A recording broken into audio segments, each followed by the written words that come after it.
Good afternoon, ladies and gentlemen. Welcome to the Sunset Safari. And as you can see, the bank of clouds slowly rolling in, bringing what is essentially, or at least I hope, not empty promises this time around. Last night we ended the sunset drive with shadow just as the rain was starting to come down.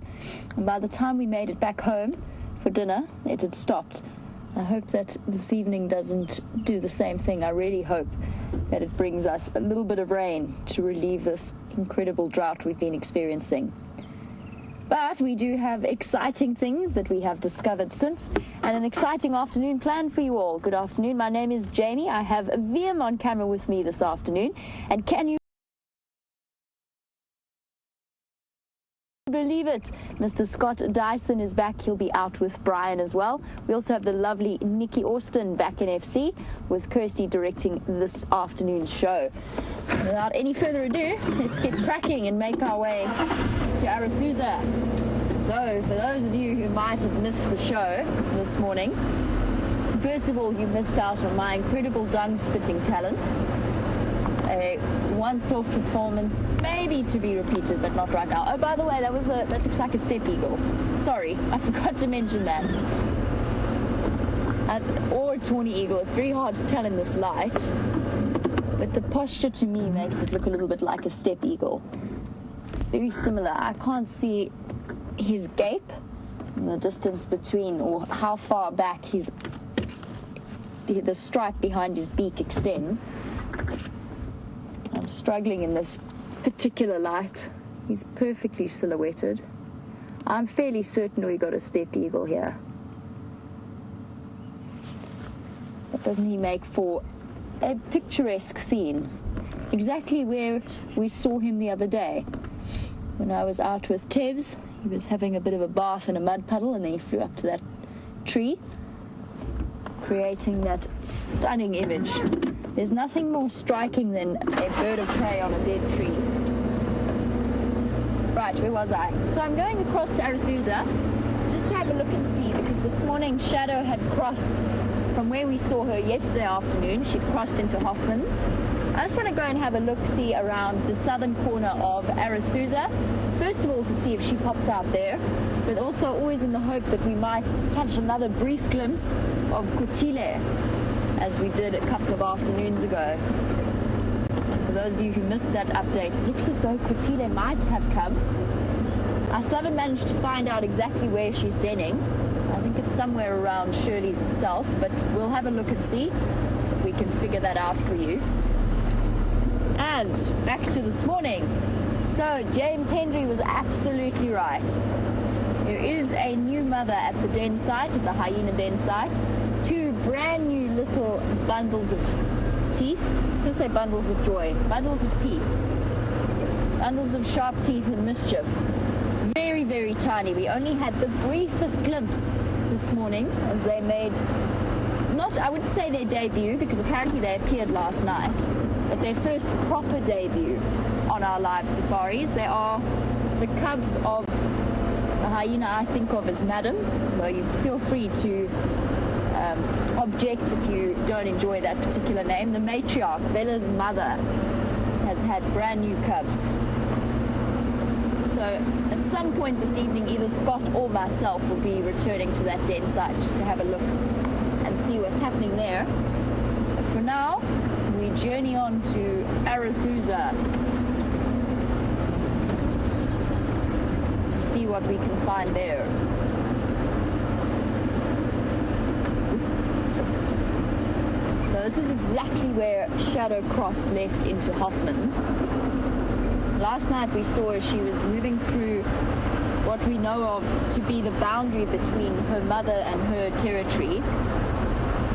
That western boundary of Karula's territory, the eastern boundary of Shadow. And she was moving through, she was scent marking, she was phlegm and grimacing.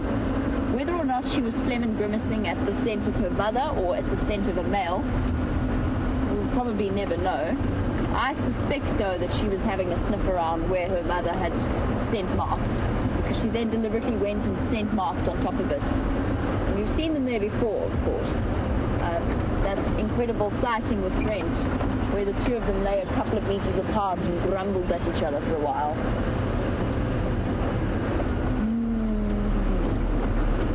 Might actually take, because it's just been graded, can actually take Triple M, since it will put us right next to Hoffman's and give us an opportunity to see if at any point during the middle of the day shadows crossed back towards Arethusa and onto our traverse zone.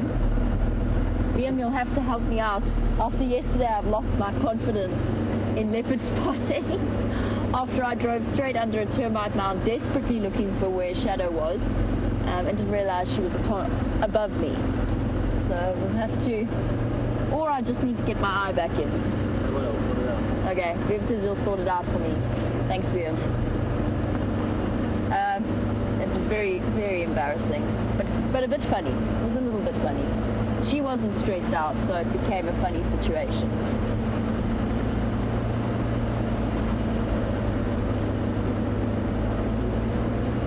It's actually a joy and a pleasure at the moment to drive along Triple M. So when I say they've graded the road, they've come through with a big tractor and a big sort of iron base of tires that then gets dragged along the road, smooths out all of the corrugations that get formed over the months.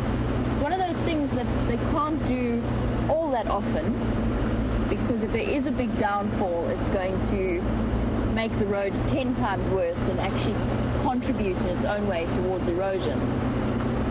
Whenever you see us going, for new viewers actually, I know our regular viewers are completely familiar with this, but essentially a road, any road through any place, creates a really nice, easy pathway for water to flow down, which means it can actually, if not managed properly, it can actually act as a drain on the surrounding area's underground water supply.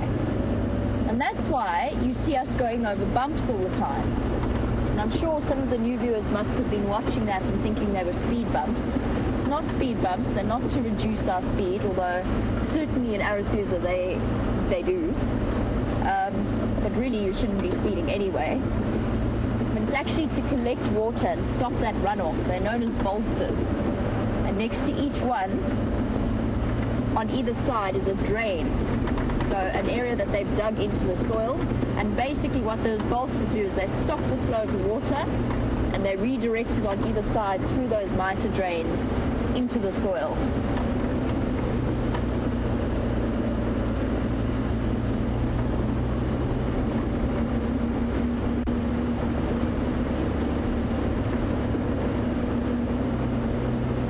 Come on, Shadow. The nice thing about today and today's weather is that it's never really been particularly hot, which means that there's a very good chance that the leopards of this area have been moving around, wandering through. Could quite possibly make an appearance. I'm also curious to see if Tingana decides to move back across. So originally, Ian's suggesting we go this way. We're going to go that way. Cool. I'm feeling lucky. Okay, well, this is where we saw Kutile, or we could see Shadow. Either way, I think Wium's absolutely right. I went into autopilot and went straight towards the sort of Arethusa airstrip road.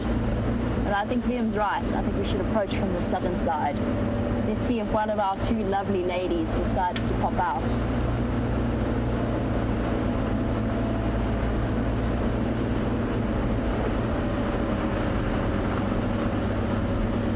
I wonder if the animals are not sensing some kind of storm or rain.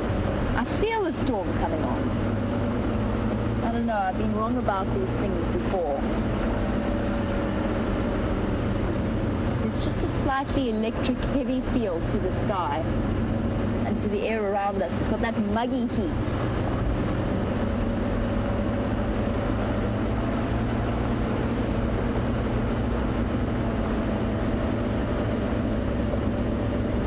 Of course, the leopards in our lives also make our job a little bit tricky, because at the moment the soil is quite compacted. So they're not the heaviest walkers at the best of times. When the soil's hard like this, it becomes a bit trickier to actually see where they've walked.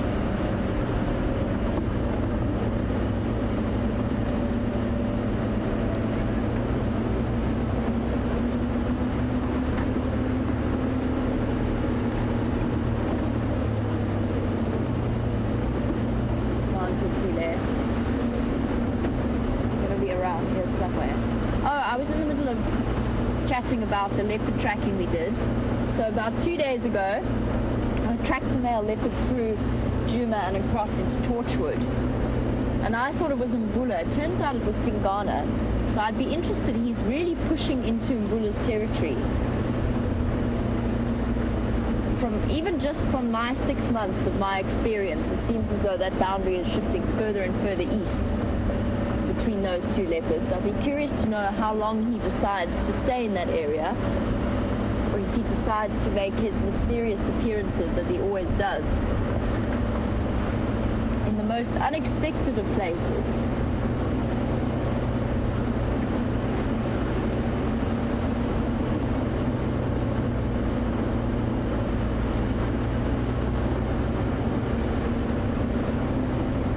Just trying to make sure that I don't miss any kind of tracks. It's quiet out here.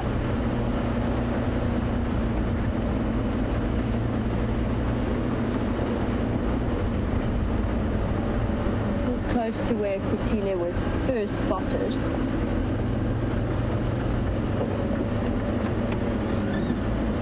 Squirrel shouting.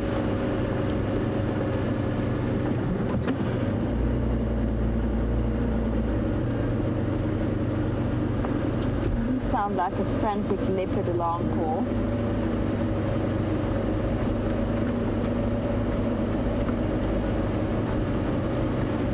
Should really know.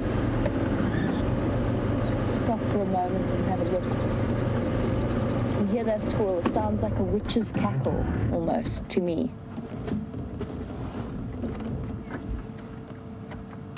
Just want to double check the road. Make sure I haven't missed any tracks crossing. Hey, squirrel, have you gone quiet now? Yes. Yep, completely quiet. Generally, I mean, it's hard to tell because squirrels' alarm calls for different things, to me at least, sound fairly similar. But usually if it's a leopard, once one squirrel gets going, the rest of them start up as well. And they tend to alarm call for quite a long time. And if that leopard, particularly if that leopard is lying down, they will just continually alarm call, much like those guinea fowl that we saw with Tingana the other day. But there is a certain frantic note to a squirrel that's trying to tell everybody that there's a leopard that they've spotted. Slightly more frantic than it might be if they were just having a bit of an internal dispute, which does happen, or if it's something like a bird of prey or a snake.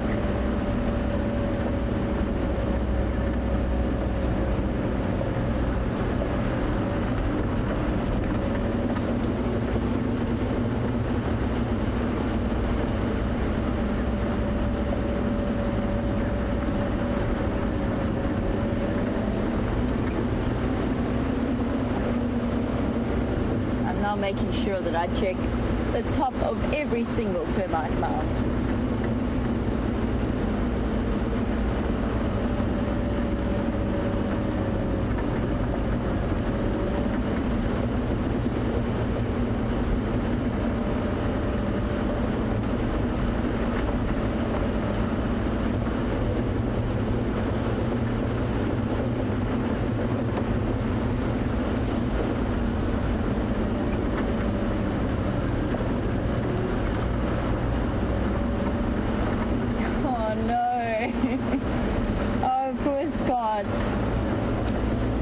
Well, I believe that Scott would like to say good afternoon to you all, and I'm sure I don't have to ask you to join me in welcoming both him and Nikki back amongst our ranks. It's fantastic to have them back. Unfortunately, if you're wondering why you haven't heard from Scott just yet and you've been listening to me prattle on, it seems as though, as per standard, it was Wendy's re-emergence in the afternoon as well. It was our first drive back with Wendy. And Wendy's not working. So let's pop over to Scott so he can say hi.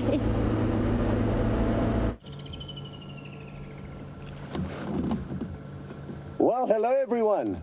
And it is great to be back here in the Sabi Sands, even though we are in a vehicle that is not working. For now, as Jamie mentioned, this is Wendy, and she's been out of commission for a couple of weeks, the whole time that I've been on leave, actually, for about 2.5 weeks.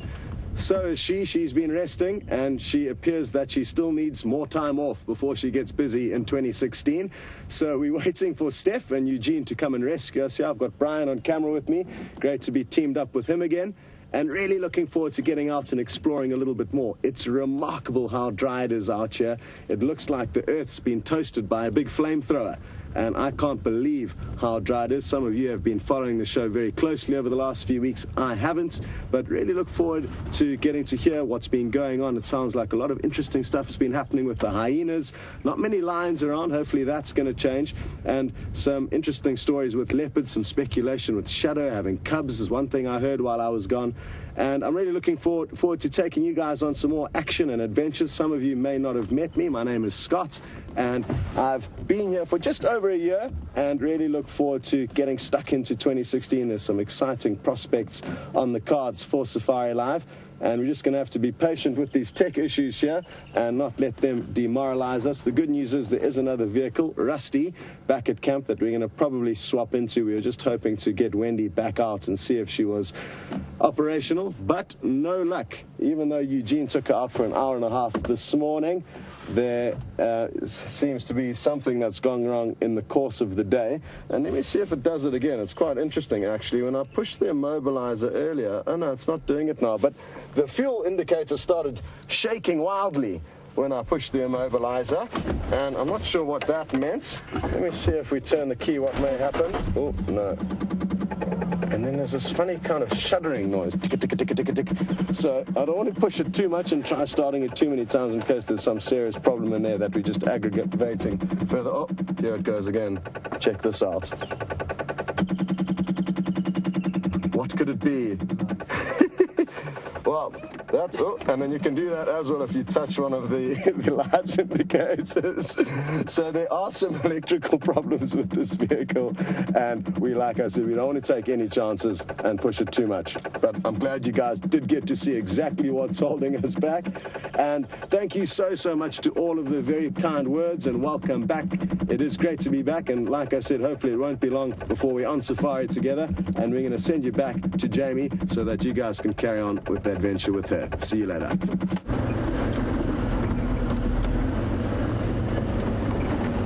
Poor Scott.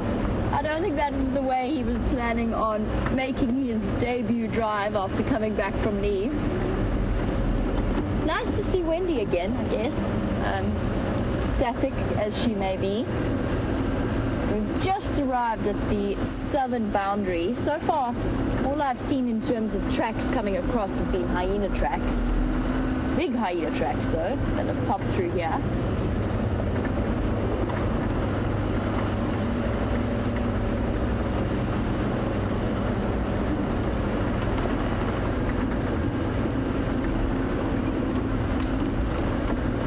Chatted a bit about the leopard dynamics and the fact that Tingana's pushed so hard into Mbula's territory. Scott, you were wondering where Mbula is and when he was last seen.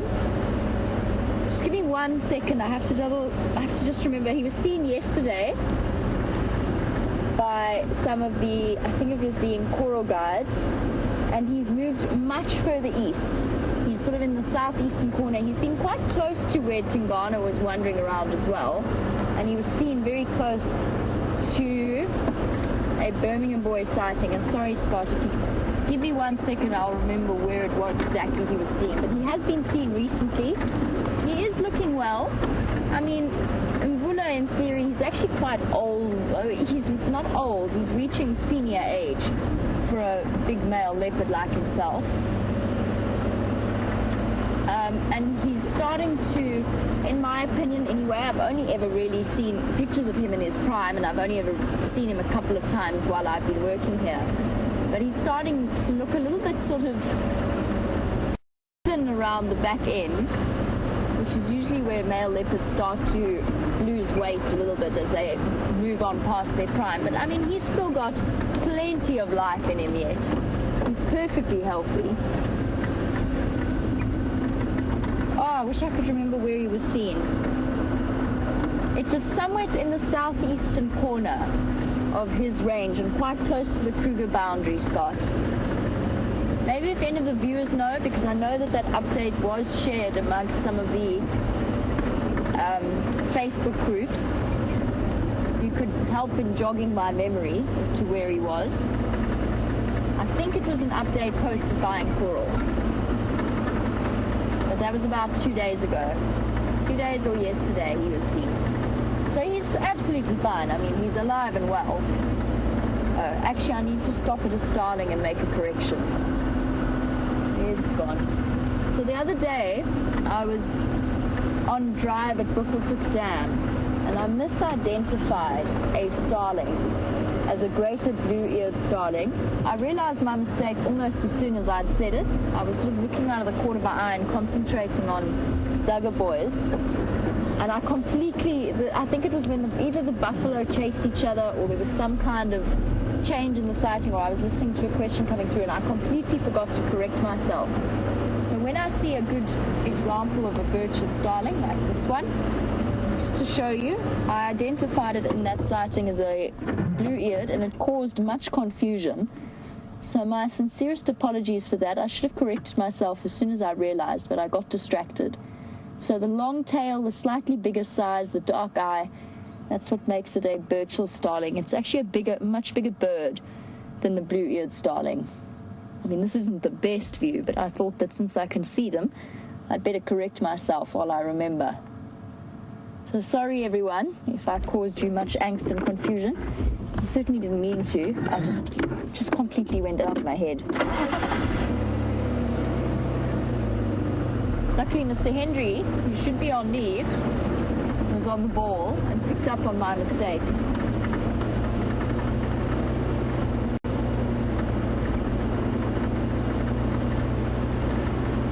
Trying to find a nice view. What would be ideal is if those starlings would kindly go and stand side by side, a blue-eared and a woodpecker. Nice. Let's try and think the best view actually might be if I go backwards. It's a nice woodpecker. It's a bearded. Oh. No, you silly thing. Why did you go around that side of the truck? Oh. Birds. The roller's still there. Oh, well, thank you, roller. At least you're being obliging. Deeply silhouetted against that sky.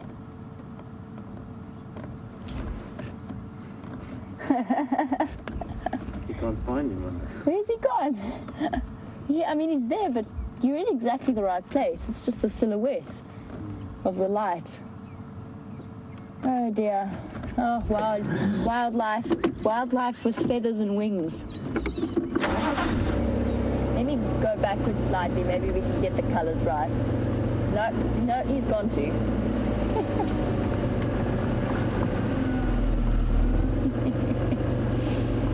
Oh, that was the joys of trying to capture birds on live television. I don't know how Steph does it. Managing to get things like species like buntings and so on screen. Well, at least here's a mammal species that should be cooperative. And as I make my approach, Nigel, your screen isn't dying. It is getting dark. It's sort of coming and going. I'm really hoping that we get a little bit of rain tonight. It definitely feels like as though we might. Right, you lot, are you going to run away or are you going to cooperate and stick around? I hear you. Ooh, for those of you who missed this morning's safari as well, we also managed to see banded mongoose. It's the first time I've put them on camera. Hello, little dwarf mongoose. Luckily, they're airstrip mongoose, so they're used to traffic wandering backwards and forwards. Are a little bit more relaxed.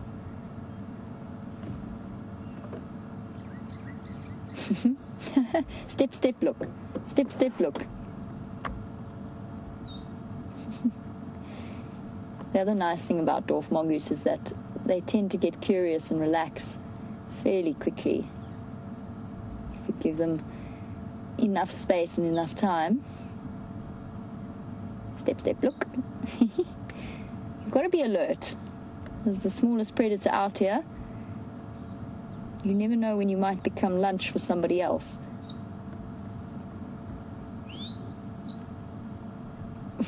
We see you. Ah, that's very uncooperative. Good place to search for insects, though, to hunt.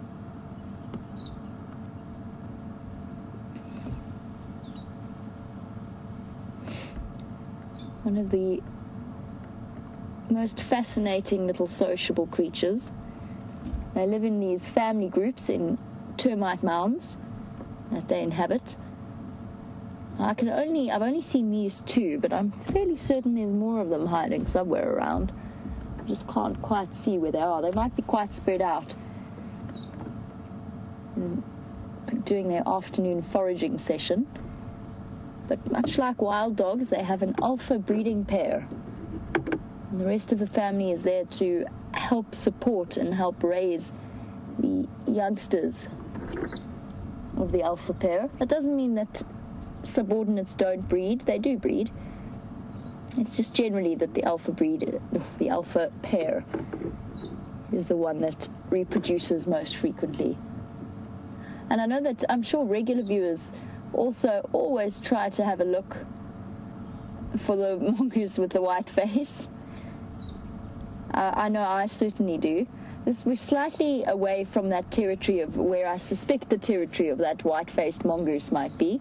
For those of you who missed it, it was a mongoose with a white face. That was quite literally what it was. It was a dwarf mongoose with what looked like, and it was so well timed as well because it was right around Halloween. It looked like it had skull face paint on. And I asked one of my mongoose expert friends, and she said that it's actually quite common whenever there's some kind of injury to the skin, something that causes the mongoose to lose its fur, quite often grows back white, which is what had happened to this particular mongoose. And it's so striking. I always look out for it. I've only ever seen it once, and it was when Tebs first started working here, I think. I still haven't seen it ever since. I always keep a lookout around Triple M and Zebra Drive, though, because that's where I suspect their territories are.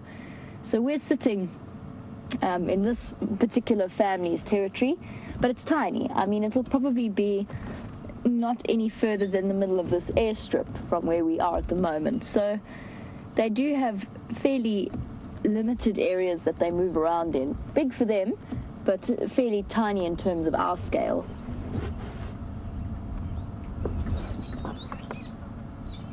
So here, parrots making a terrible fuss. Might go and have a look at them next.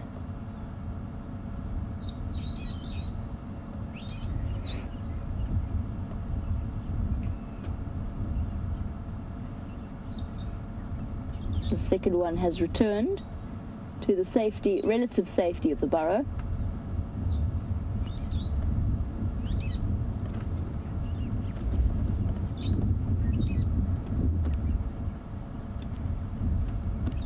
And Pam, just while we're looking at this environment, we've had quite a close look because obviously the mongoose have been scuttling about. Pam wants to know if it's normally grass around this particular area or if this is how it usually looks. Pam, this is how it usually looks at the end of a long dry season.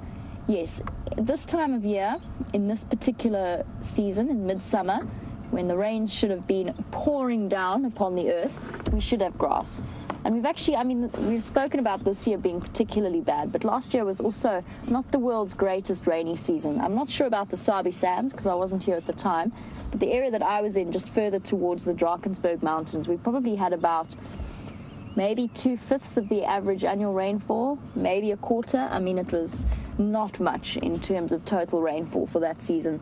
So there should be a thick blanket of grass, and maybe some of the regular viewers who've got screenshots from, for example, quarantine clearings from this time last year. It would be lovely if you could share one or two of those if you happen to have them, just to show some of our new viewers just how dire this particular situation is. It would be interesting to see, because this should be grass. Look, there's certain damage that's been done in the building of the airstrip, but I know that the Arathusa guards are very busy in working to rehabilitate it, and they've actually made sure that everybody knows not to drive along it.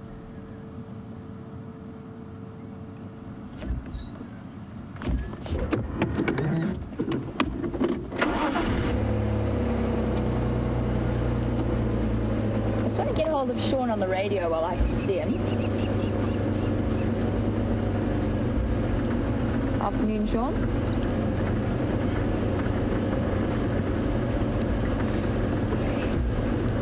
Copy that, thank you. Just saying hello to Sean from Arethusa. Alright, so I chatted a little bit about the territories of the different leopards and the territories of, for example, the mongoose, and maybe I should have been a little bit more exact in the way that I phrased it. Because for the dwarf, no, actually it was about right. So, Charlene, you were wondering about the difference because we quite often refer to, sorry, I'm going slowly to see if I can spot these parrots that have been squawking. Can, it's going to be really tricky to get them though.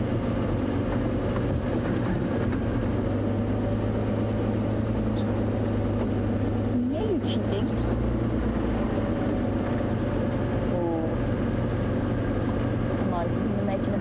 Sitting in the knobthorn tree, hiding out there. I'm just going to be quiet for a moment so you can hear the chirps because they sound just like the parrots that one might find in a pet shop. There you can see him. Little brown hooded parrot. Little brown hooded parrot that flew away. Okay. So as we continue to... Oh, don't do that to me, Jigger. Phew. That was human error more than anything else.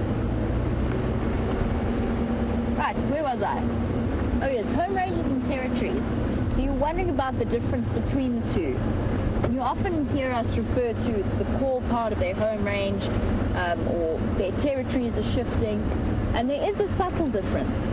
So generally speaking, home ranges are much bigger than territories. And something like a wild dog pack, for example, would have a very, very large home range. And I'm talking easily 2/3 of the Sabi Sands private game reserve itself. I mean, easily 22,000 hectares of territory. So a home range, let's use a territory home range example. Let's say the Nkuhumas. The Nkuhumas have a home range that extends across Torchwood into Kruger National Park, right up into Buffelshoek, and they've been seen in Manuletti. They come across to Arethusa. They come across to Hoffman's. They've got an enormous area in which they roam. That is their home range, that land that is familiar to them and which they will slowly move throughout the year. But that is not their territory because they cannot possibly feasibly defend all of that in one go. So a territory is what the term we give to a parcel of that animal's home range, so a part of it, that they're utilizing currently at this particular time of year and that they are fiercely defending. So one that they're actively marking, for example, with male lions or maybe with leopards, that they actively defend the boundaries of, and that they put out a statement that that is their set territory. And then you get the subtle distinction there. It's not always, the boundary is not always that easy to see. Thank goodness, Wium, I'm being completely distracted by my territory talk. It's the warthogs. And there's babies. Hey, it's our favorite warthogs on the Arethusa airstrip. With new little ones. Hello, babies. 1, 2, 3, 4, 5 little piglets. Awesome. Enjoying the last few mud puddles from that big rain that we had. And already you can see they've been wallowing. Whoops, just realized that Mom's moved slightly away from them.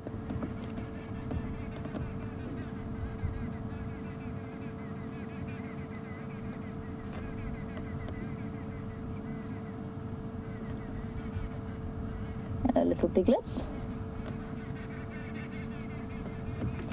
This lot are only a couple of months old. I would say probably about 3 months old. Tiny still. If you look at them from this distance, you can see how well that white tuft of fur along the cheeks actually works, because when they look at you face on, almost looks as though they've got little mini tusks. And that, of course, is the purpose behind those white tufts around their chins, to make them look bigger and scarier than they actually are. I'm pretty successful at the moment.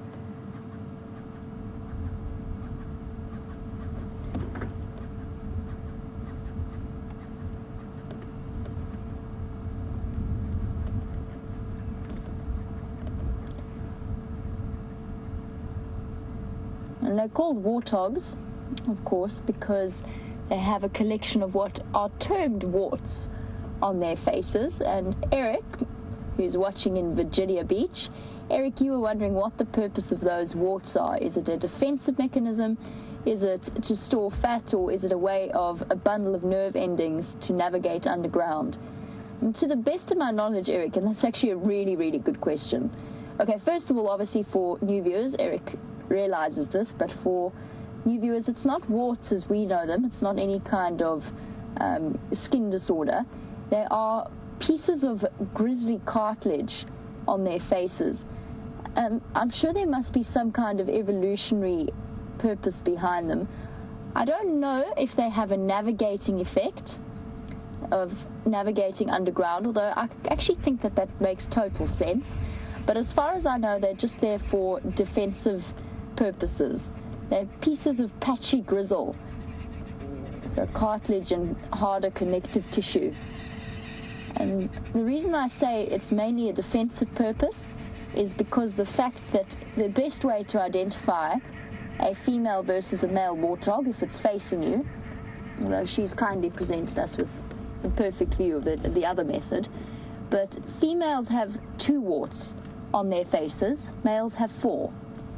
And that immediately makes me think that it's got more of a defensive purpose, because obviously if it was used for navigation or for fat storage, there'd be no real reason for the males to have more than the females. But if it's used for a defensive purpose, then it starts to make sense as a protective lump around the sensitive eyes and possibly the nostrils. But I agree with you that they're quite a strange aspect to the warthog's entire evolutionary biology. And I've never thought before as to whether or not they have any kind of navigational purposes. I'll double check for you, Eric, but I don't think so. Not as far as I know. I think more useful for that would be the little tufts of hair, their whiskers around their face. And they are actually, you can see the mane, but if you ever get yourself into close proximity with warthogs, they're actually quite bristly creatures. And I mean that in both senses of the word. Not an animal that you want to corner. They look, particularly these cute little babies, they look particularly harmless. But speaking from experience and knowing a couple of people going through physiotherapy, they are absolutely not. They're animals. And they come with their own powerful physical attributes. They've certainly been responsible for a couple of my near heart attacks whilst working in the bush. And in fact, one of the bushwalks we did, when was it? It was tracking, we were tracking a vula, and I think Brent was doing the bushwalk, Bryan was on camera, and Steph and I were just wandering along behind helping out, and I was there to just observe the whole process. And we found a vula, and we went back to get Brent, and while Brent was looking around for them, he found a warthog burrow with a warthog in it, and they back into their burrows and they stick their heads out. And if they feel particularly threatened in that burrow, they do a mad dash. And they explode out of there at the speed that would make NASA envious, I promise you. And we went back afterwards, after Mvula disappeared. We went back and we had a look into the den, sort of trying to stand from the top and looking down. And the warthog exploded out. I promise you, Brent and I leapt apart in different directions about 1 meter in the air. Bryan was incredibly controlled, but then, of course, Bryan had a 12 kilogram. How much is it for him? 12, 15? Batteries alone are 5. Batteries alone are 5. That backpack is heavy, so maybe Bryan was slightly restricted as to exactly how much he could leap into the air. He definitely, let's put it this way and say the entire group took several large paces backwards away from that burrow. It must have looked hysterical, must have looked so comic, and the 4 of us launching ourselves like fireworks off in different directions.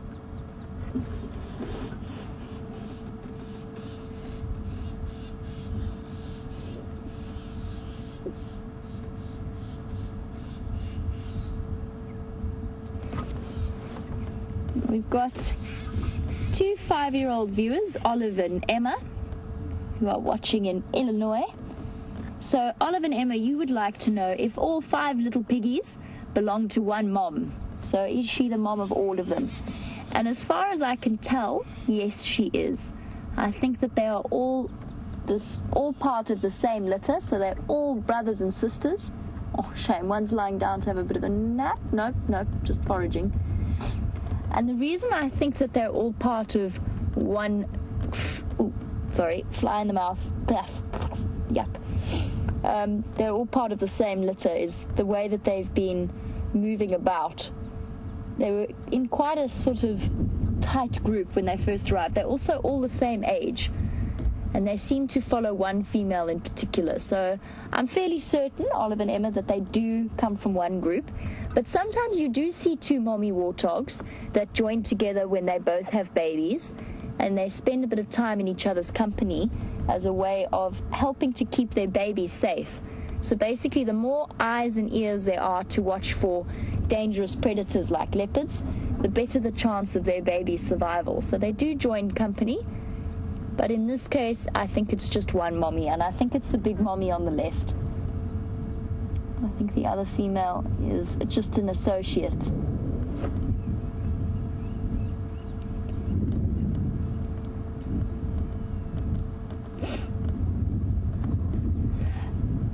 And we spoke about the little warts on the warthogs' faces, and personally I happen to think that warthogs are incredibly attractive, but I think I'm biased, a bit strange that way. But Finn, you were wondering if the warthogs are born with the warts or if there's something that develops. And Finn, welcome. It's lovely to have you watching from Pennsylvania. And my answer to that is, as far as I know, they are born with them, but very, very much reduced.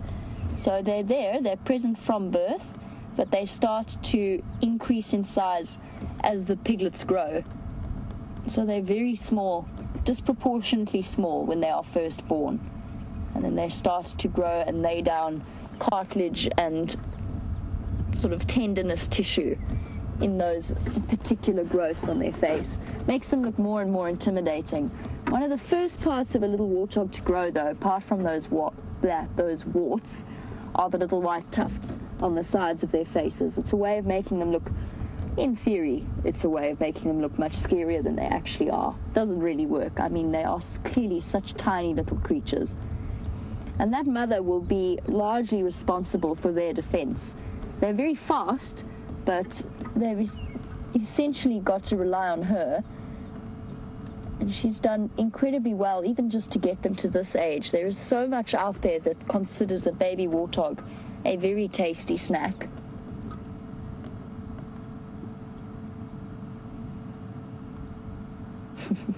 Fascinating, though, how they're already foraging for solid food. Again, the pattern that we've seen developing, we've seen it with the young impala, the young wildebeest. As soon as possible, the little animals try to get to independence. They've got a much more reduced period of maternal care and nursing than, for example, something like the hyena cubs that we've been watching. Off they trot. Interestingly, very much reduced at the back of their little hooves. That's impossible for me to show you now at this distance, obviously.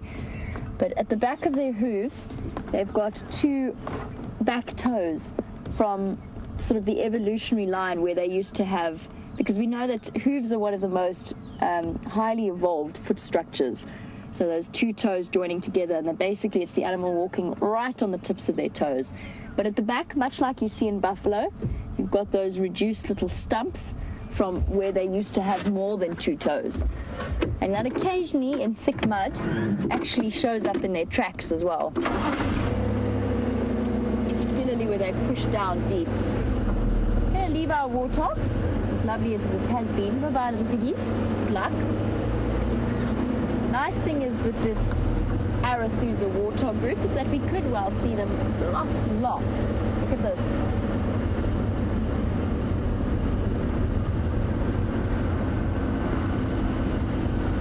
Yay, rain. Starting to make its way through. As we watch those little piglets develop, and we should be able to, we very often come across the Arethusa airstrip, and this family seems to inhabit the airstrip, or certainly they have since I've been working at WildEarth. We'll be able to watch the growth of those little piglets' tusks. And Christopher, you were wondering if they are bone or if they are ivory or enamel, and the answer is they're ivory. So technically they do count as ivory. I wish I picked that warthog tusk up off the table.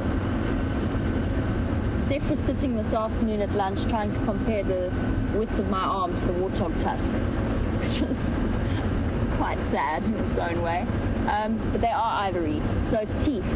Essentially, just like, for example, elephant tusks is the most obvious example, but the other very good example is hippo tusks. So the hippo, in their bottom jaw, they've got those forward-facing tusks pointing almost like spears, and then the ones going up on either side. Those are teeth. The warthog tusks are teeth. They bend up outwards. They're basically modified canines in the way that they curl up.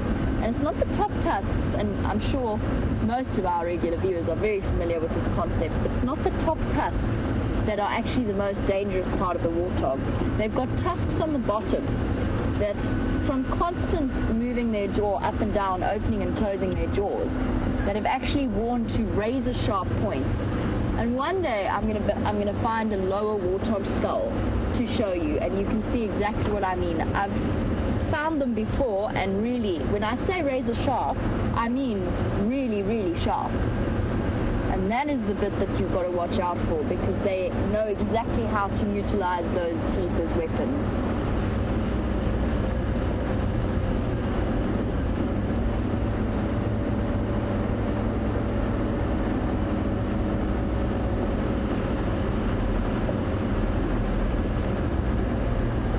The other animal you might get really lucky to see, really lucky. I haven't seen one yet while I've been on Juma. One animal you might get lucky with is a bush pig. James Taylor, you were wondering if boars and wild hogs are the same, or if warthogs are the same, and the answer is no. They are separate from them. I mean, obviously they're all part of the what's it called? Is it Suriform family? I'll double check that for you when I have a moment, but they're all part of that, you know, they all relate to each other, but they are quite distinct from the wild pigs and the wild hogs that might occur within the Americas and Europe. Wow, those colors of those clouds, it's extraordinary. I mean, it's not sunset yet, it's not even close to sunset. The apocalypse. Oh dear, oh well. At least we're in a good place, I guess. Look at that. Amazing. Why is it so pink? I can't work that out. Interesting. Definitely a magnificent weather system moving through here. If it would kindly not blow north again, I would be very appreciative.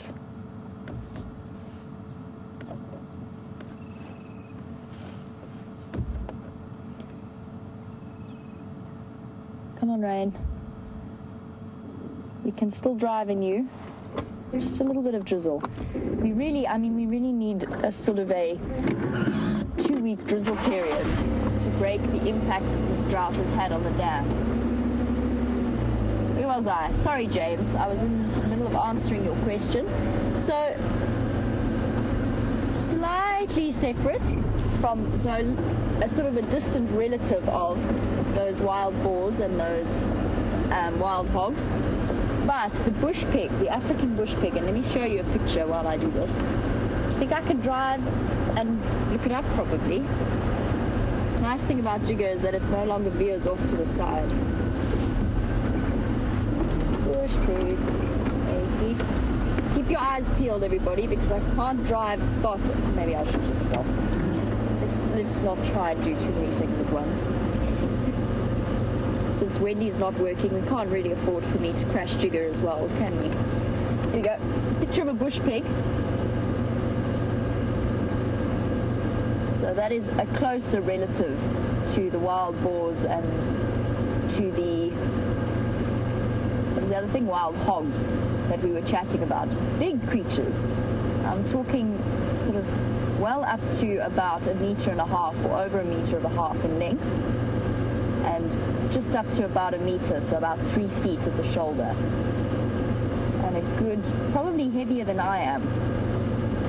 So easily up to about 60 kilograms worth of bush pig. Nocturnal. The ones that I've encountered actually have a slightly redder tinge than that picture shows. It just depends on where you see them, in which particular area. Obviously they evolved to have different colors.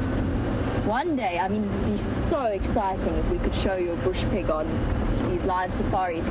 Has one ever been seen as a matter of interest? I'm of course calling upon the viewers who've been watching for years. I wonder if you could tell me if you've ever seen a bush pig. Because I imagine the guide concerned in that sighting, if you have, must have been over the moon with excitement. They have been known, bush pig, to chase people up trees. Much like wild hogs, wild boars, actually very dangerous animals when they want to be, when they're disturbed.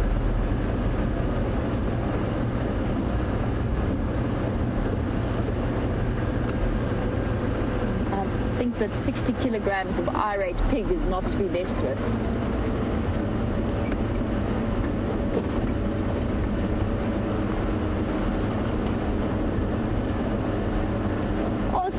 So we've got Stoffel, a new viewer watching in Tokyo, definitely a new name to me. You wanted to know where this is filmed. So we are, well, I'm currently on Arathusa. We work on Djuma and Arathusa game reserves in the Greater Sabi Sands, in the Greater Kruger National Park area. So in the north, which direction? Northeastern corner of South Africa. I'm sure you may have heard of the Kruger Park. It's the biggest protected area within South Africa, or biggest protected wildlife area within South Africa. An absolutely enormous area, close to 3 million hectares worth of unfenced wild. And it's a park that has been protected from human influence for the last 100 or so years. Absolutely enormous, vast area, bigger than some small countries like Wales, for example. It's great to have you on board. I hope you continue to join us for our future live safaris, because it's one of the most exciting things. You never know what's going to be around the next corner. And I believe around the next corner will be Scott Dyson and some guinea fowl.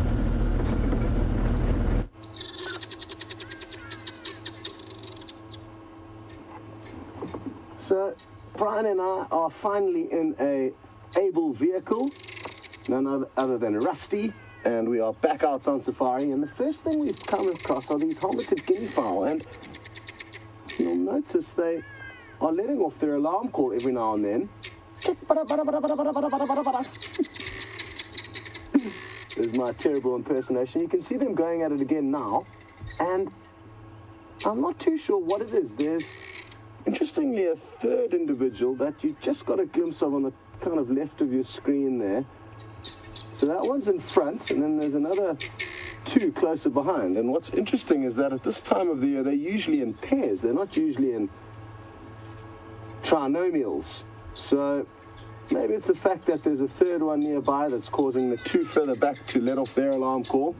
I was hoping it was going to be a snake of some sort, or maybe a bird of prey, a predator. And the helmeted guinea fowl are really good birds when it comes to seeing predatory animals and letting us know about them, even animals like leopards and lion. Bryan was just telling me now that him and Steph were lucky enough to see a 6-foot-long African rock python not too long ago. And I know we didn't see very many last summer. I think I saw a total of 3. So happy that the first African rock python of this season has been found. And by responding to alarm calls like that from various animals, birds, monkeys, even antelope can help you detect snakes, especially the African rock python that can feed on antelopes. But 9 times out of 10, when you do come across animals that are alarm calling, you don't find anything. It is always worth investigating though. And we are just out on the quarantine clearings, just headed out from the camp where the vehicles are kept, and really looking forward to heading out and exploring. Already what little I've seen so far, it's remarkable how much the vegetation has changed over the last kind of 2.5 weeks since I've been gone. It literally looks like the earth has been scorched by a hot furnace blaze. Everything is kind of brown as it would be in the winter months that are usually dry. And who knows what the future will hold. There's various theories as to when we'll get some more rain. But we certainly are in a drought, if any of you may be joining for the first time. And it's one that's not only localized in this area of South Africa, but it's spread throughout the whole of South Africa and even neighboring countries. So a very widespread drought is being felt.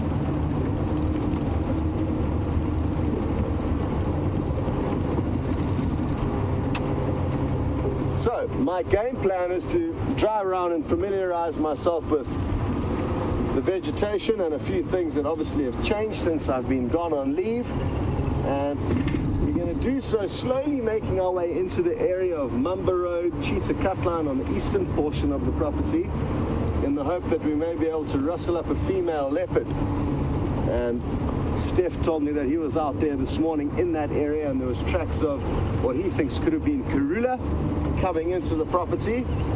So we're going to go and fish around there a little bit and see if we can't find any further sign of her. But before we get there, obviously it's going to be really great to see what's happening and what has changed over the last couple of weeks.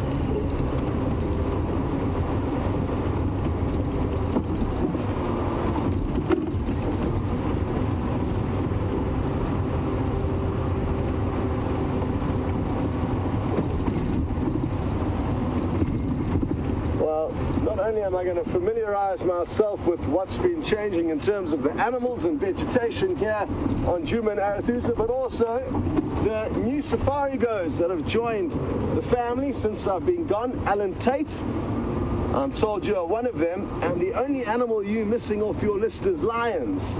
And that's kind of a pity and a blessing in disguise, Alan, because it's going to leave something to really look forward to. When we're going to be able to fix that problem for you, I'm not too sure, but hang in there, and it's certainly going to be worth sticking around for, because they are wonderful animals. And the good news is, Alan, is if they are on our property, we in all likelihood will find them. But for the time being, as long as they stay on neighboring properties where we cannot go, there's nothing we can really do other than be patient and try and find you other interesting and exciting animals. It really is interesting, Alan, how the dynamics of all of the animals out here can change so drastically. And in the year that I've been here, there have been periods where you wake up every morning without a concern of where the lions are going to be, knowing they're going to be on Djuma. There was one pride in specific, the Nkahuma pride, who used to spend a lot of time here from kind of November 2014 for the first 3, 4, 5 months that we were broadcasting from then. We also had the Matimba males. Now they've all kind of moved off and new lions are coming in. I'm sure you've been told about the Birmingham Coalition. That's probably the major cause of all of the unrest between the lion prides in this area. But it's a natural cycle, and one that we are lucky to be a part of, even when we are not on the benefiting end. in luck, Alan. You wouldn't believe it. But we found a leopard. I'm not sure who she is, but she's looking very intently at something. She's using this little termite mound as a good vantage point. Look at her body language. Sorry about the little leaves in front of her face, but you can see she's very, very focused. It looks like it's Karula to me. I'm not sure if any of the other leopard IDing experts can help us. And Alan, isn't that just incredible? That, just as I was saying, we can benefit from other things whilst the lions are away. We've got another one of Africa's big cats, and certainly one of my favorite. This is awesome. What a luck. And I'm just going to creep forward and try and see what she's looking at. This is incredible prospects. She could very well catch and kill something, and that doesn't happen very often, but the chance is there, and that's all that matters. This is awesome. I can't believe it. What a great start. What a lucky start. Welcome back, Scotty. And Bryan's just whispered, welcome back, Scotty. You don't get a better welcome back than this.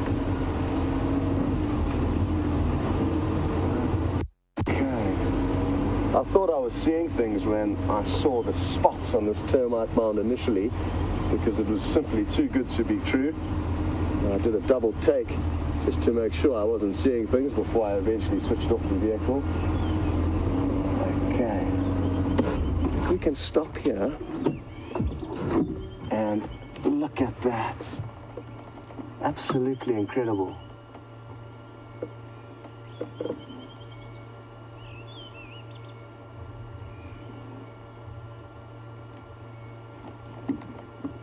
Now, I'm a little bit rusty and can't be certain who this is, but it does look like Karula to me.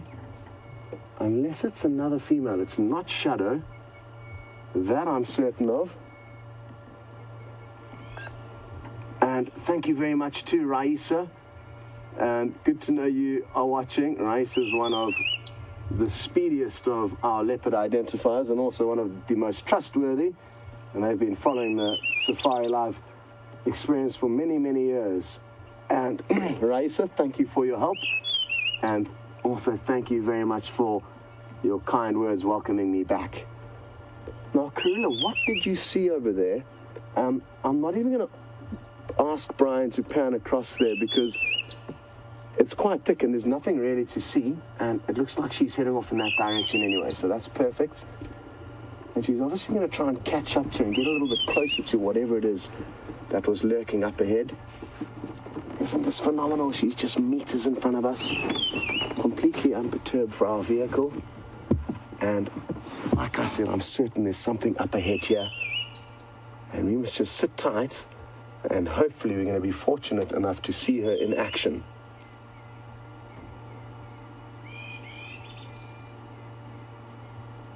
Well, certainly being on safari requires a lot of luck. Oh, she got a thorn in her foot there, just as she was about to scent mark. That's kind of funny. In one motion, as the thorn went into her foot, she kind of pivoted forward to lick it out in one swift movement. And now she can carry on as if nothing ever happened. Now what we are going to do is we're just going to try and give her as much space as possible while she is hunting. So please bear with me if sometimes I kind of fall behind her a little bit. It's not that I don't want to stay close to her. It's just that I want to give her and whatever prey she's stalking the best possible chances of success, not favoring either side. It would be wrong of us to favor the predator or the prey. So we try and remain neutral, and by doing so, we need to stay a little bit further behind out of the action.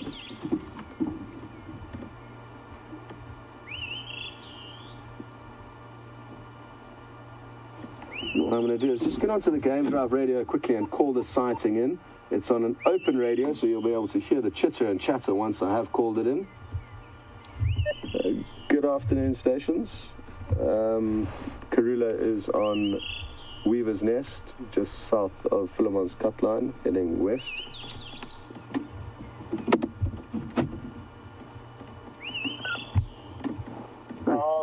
copy, Scott.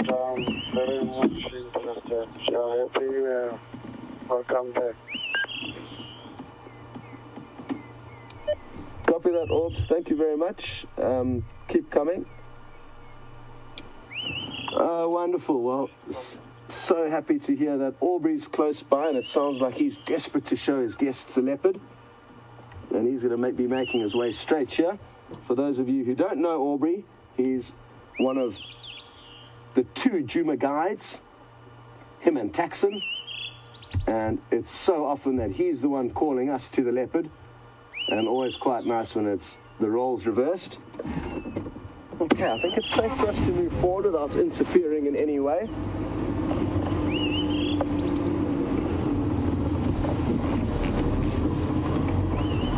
Yay! Can you believe that? Absolutely incredible. Like I said, when I saw that spotted coat, I thought, no ways, and I literally shook my head, thinking this is too good to be true. And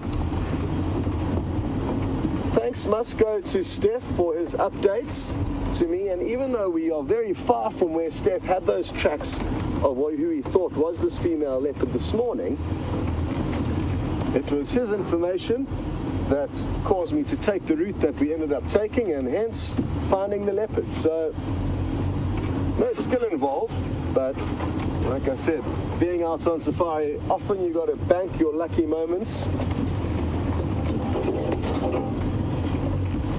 And we'll do just that right now.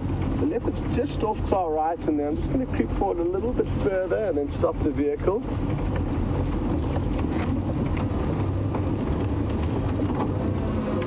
And I think I may just be able to see some impala. I can't be certain just yet. Oh, my driving's got a bit rusty since I've been gone. I'm just going to stop here now.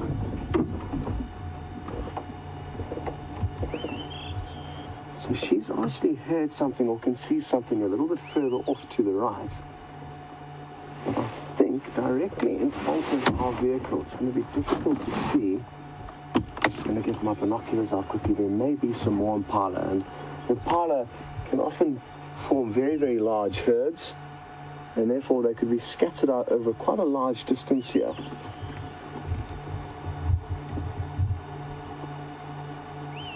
What I thought was an impala earlier was a very rusty coloured termite mound, so that's a false alarm.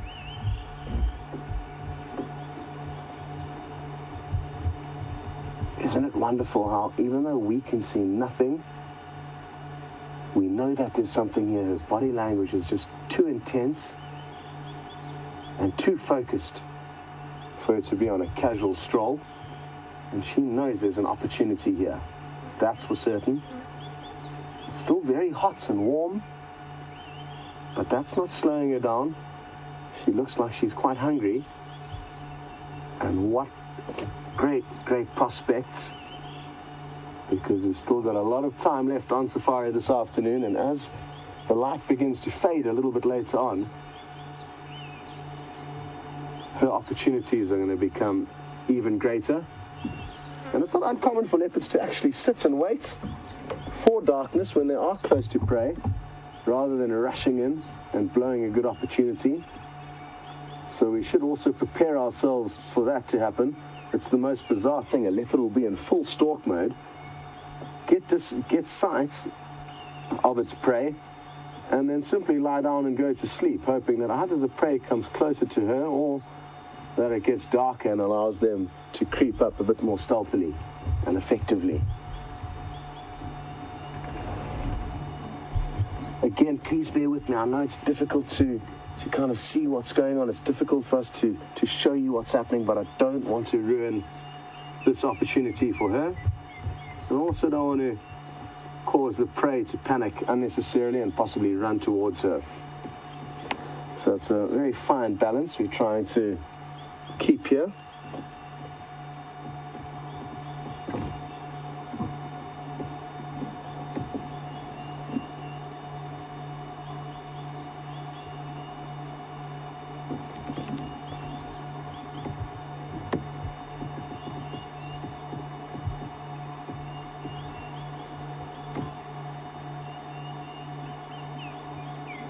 Well, it's wonderful to hear that we've got a new viewer from today watching in Tokyo, and Stoffel would like to know if there are any fences between us and the Kruger National Park. And Stoffel, there used to be, but about 15 or 20 years ago, possibly even more than that, those fences were dropped between the Sabi Sands and the Kruger National Park. I forget the exact date, but it's been for quite some time now that the Sabi Sands has been open to the Greater Kruger National Park, making it part of a entirely natural ecosystem that's massive. It's 3 million hectares, Stoffel, that we are a part of. And the Sabi Sands is just 60,000 hectares of that 3 million. So we're a tiny little pinprick. But we are open. And therefore there's a free flow of animals like elephants and buffalo and wildebeest, the animals that range very large distances, as well as the lion and the leopard. So very, very fortunate to be exploring this area with you guys, and great to know that you're watching in Tokyo. I think it's safe for us to creep forward a few more meters now.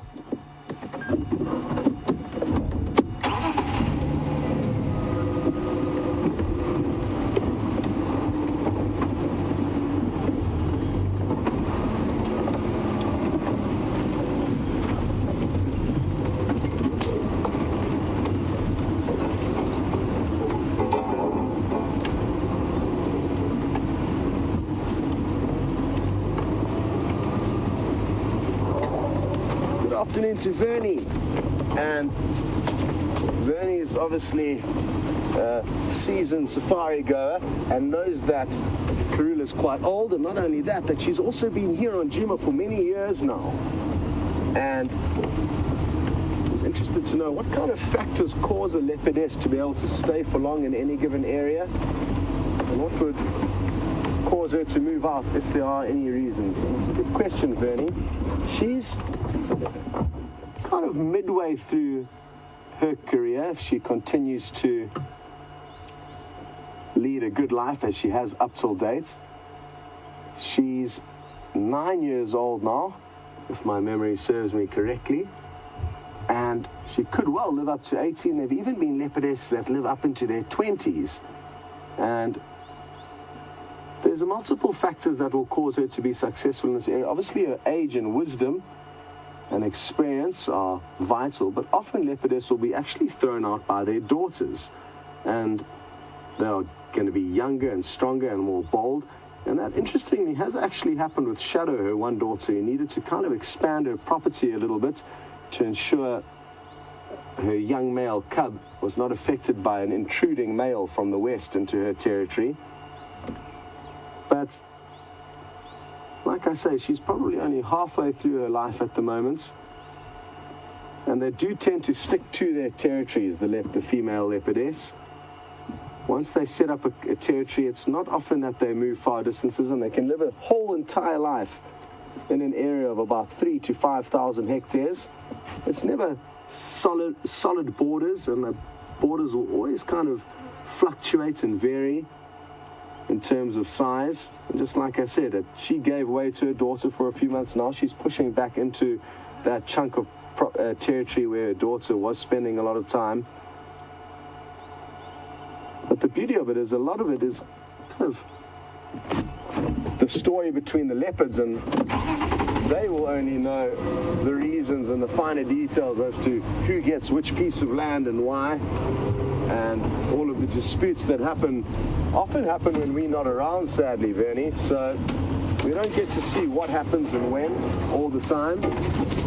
We're only out 6 hours a day, and there's the other 18 hours a day where we're not out. And even those 6 hours a day that we are out, we are not always with the animals. So there's huge chunks of information that we miss. Even though we think we know what's going on, a lot of the time we actually don't.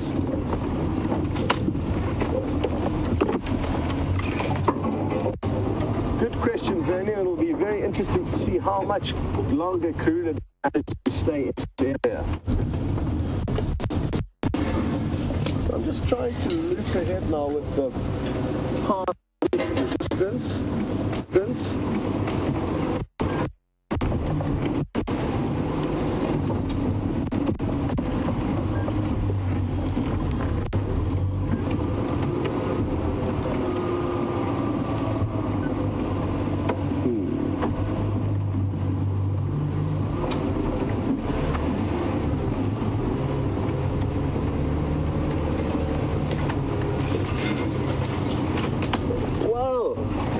happy to hear that Matty, my good friend in Ohio, is watching. And it's good to be back, Matty, on safari with you. And aren't we so lucky to have found this leopard? What a great start. And I hope all is well in Ohio, Matty.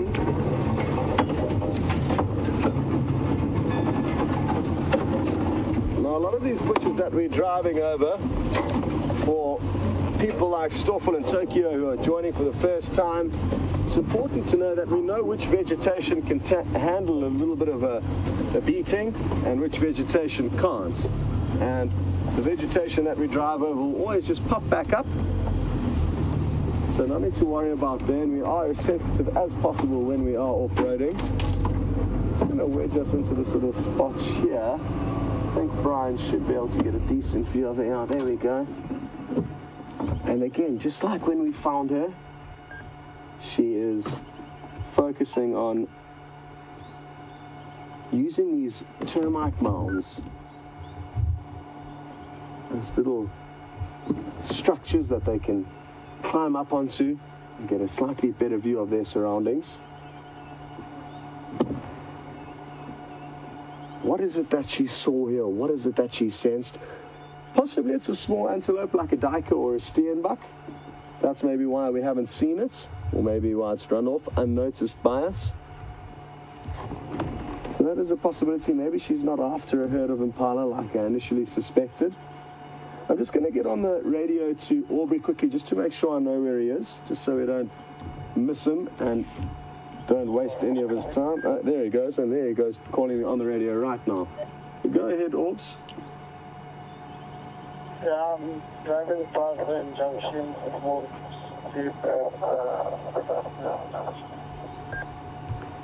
Okay, copy, Orbs. If you head south about maybe 100 meters before Pangolin Track, you'll see my track heading west into the block.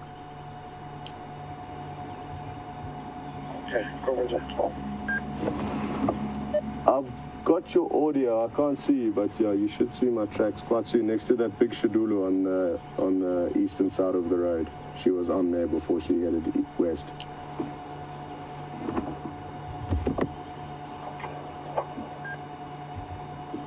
Okay, sorry about that, everyone, but it's important for us to just help everyone getting into these sightings. Obviously, now we're in the middle of a block. There's no roads close to us, and he's not going to be able to see us from the road. So him and his tracker, Wium, are going to have to follow our vehicle tracks to this point. I'm sure they're not going to have any trouble doing that, though.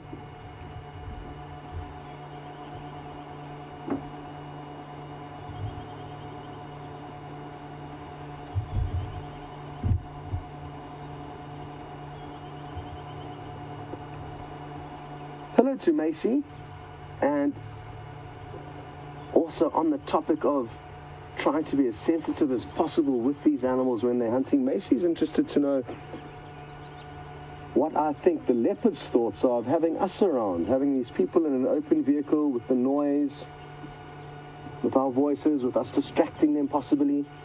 And Macy, I think we've got very, very little or no impact on this leopard and its hunting. As you can see, it's paid very little attention to us. And in the past, I've actually been in situations where, without doing it purposefully, I've found myself between the predator and its prey. I'm going to need to reposition the vehicle now. She's headed right behind the vehicle.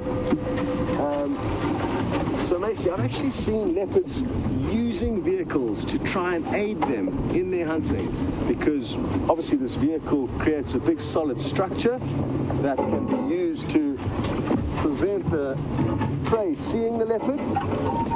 Also, the noise of the vehicle moving and the engine running can give the leopard ambient noise with which to stalk up to prey without being heard. So they can actually benefit from having a vehicle around, and that's why we try and be as sensitive as possible, stay away as possible, not keep the vehicle engine running, because that alone can prevent the prey from hearing her.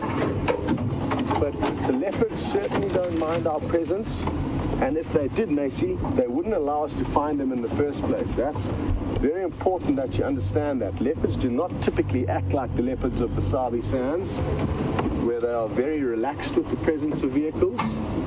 Just going going to stop here and see what she does next. Looks like a bit of scent marking now, so obviously, whatever. And it's incredible. I can smell the scent mark from a previous tree. It's just blown towards it. So you get it there, Brian, and it smells like freshly buttered popcorn. It wasn't from that one where she's just scent marked on the knobthorn tree. She scent marked on a marula tree just behind us, and the wind just blew that fragrance across our nostrils, and it's the most wonderful smell, bizarrely enough. As you can see though, Macy, she's unperturbed by our presence. And as long as we are sensitive to what they are doing, we are going to have very, very little or no impact on what goes on here. Good question though, and I'm glad people are concerned for the well-being of the animals, because that is fundamentally why we are here. It's for the animals, and if we were negatively impacting in their lives in any way, well then we wouldn't be doing our job. So good that you guys were making sure that that is all in order. Just checking out on the emergency way across. Heading down past WildEarth line. First respond. Orbs, if you go back onto Weaver's Nest, just go a little bit south from Philemon's cut line, and then I can rev for you.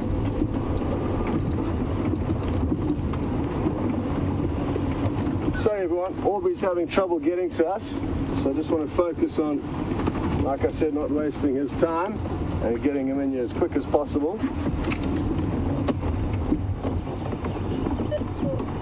Orbs, I think we might even be popping out at the old Nisi Kai or Philemon's cut line shortly, so that's the general area we're in. Yeah, I got your audio now.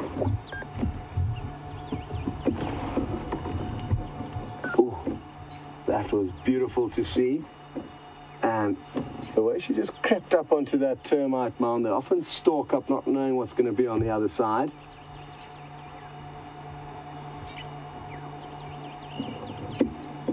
But judging from her body language, it doesn't seem like anything, so let's take this opportunity to loop around and get some frontal views of her while she relaxes.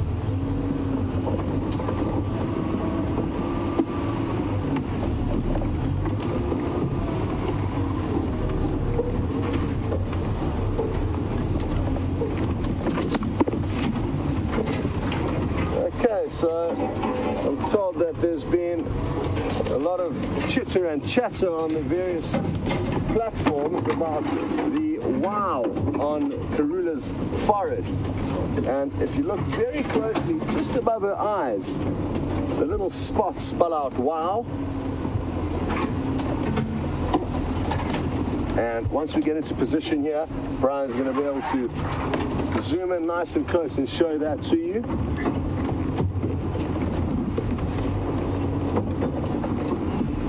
Looking around for Aubrey, he should be nearby.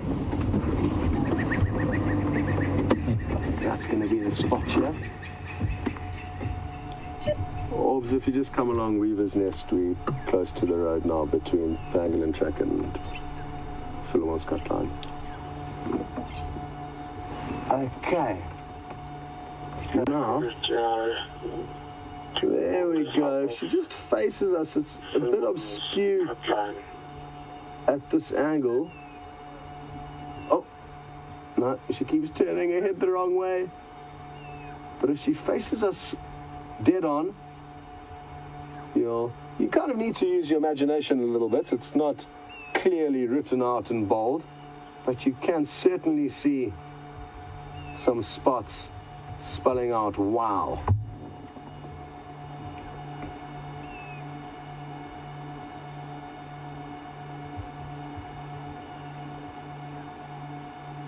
Flies are giving her a hard time, and those flies bite, hence her ears twitching as they land.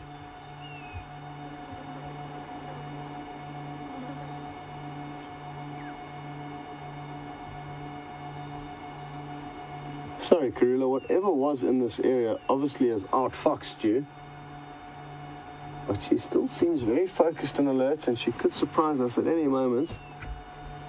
and alert us to wherever this prey could be. No.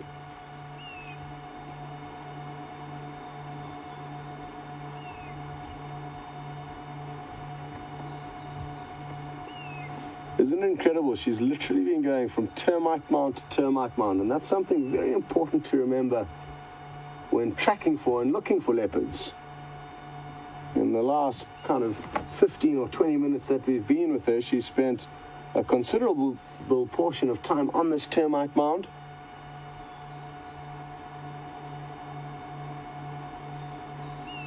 And while we're driving around on those quieter days looking for leopards, you guys can help us by searching now.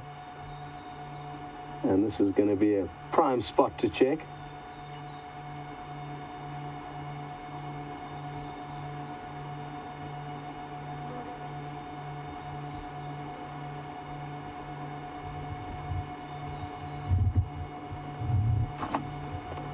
Hello to Judy in Louisville, who's just brought to my attention that she thinks that we should not be off-roading during the drought conditions, as that was possibly a new rule that had been passed. That's not the case as far as I'm aware, Judy. When it comes to high-profile animals like this, big five animals, so leopard, lion, buffalo, rhino, and elephants, I think I left out, was one of them. But the high-profile animals, including the wild dog and cheetah, of course, the Magnificent Seven, are added on to the big five to make that the cheetah and the wild dog. So we will off-road for those animals, even during these dry conditions.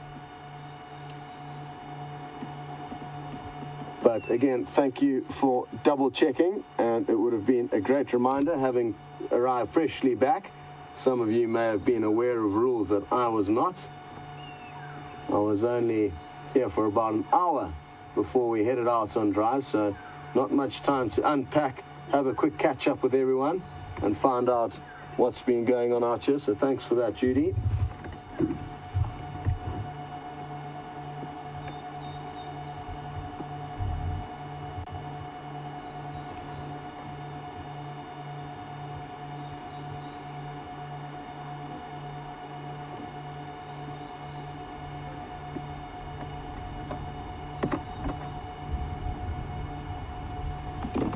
Aha. Now, Bev in Durban is clued up on the safari tricks that guides will perform, one of which is dropping a small branch on a road where it may help alert another guide to exactly where he needs to turn off. She's interested as to why I didn't do that for Aubrey. And Bev, it would have just been a bit time-consuming and tricky for me to find a branch, break it and drop it off on the road as opposed to following the leopard. So it's usually when you are leaving a static sighting, like a sighting of lions where they're sleeping in a block, when you drive out you can drop a branch on your way out. But for us to do it there and then as we found her wouldn't really have been feasible. But it is a good point, and I did actually look around for a branch nearby, of which there weren't any. That would have made for a good indicator to Aubrey, and I'm still not too sure what's going on because the directions are fairly simple. Aubrey, where are you? Yeah, I'm approaching the holding Biscaya. Okay, copy. Yeah, just come south along Weaver's Nest. When you get there, you'll get our visual from the road.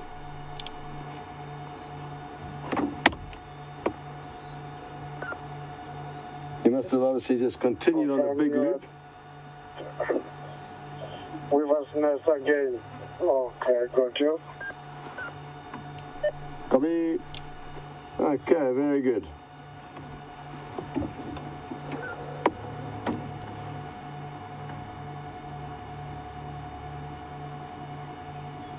Now, I think it might be worth being ready for a screenshot. So I've got a feeling she's going to yawn, and it'll be quite a nice side profile here if she does yawn.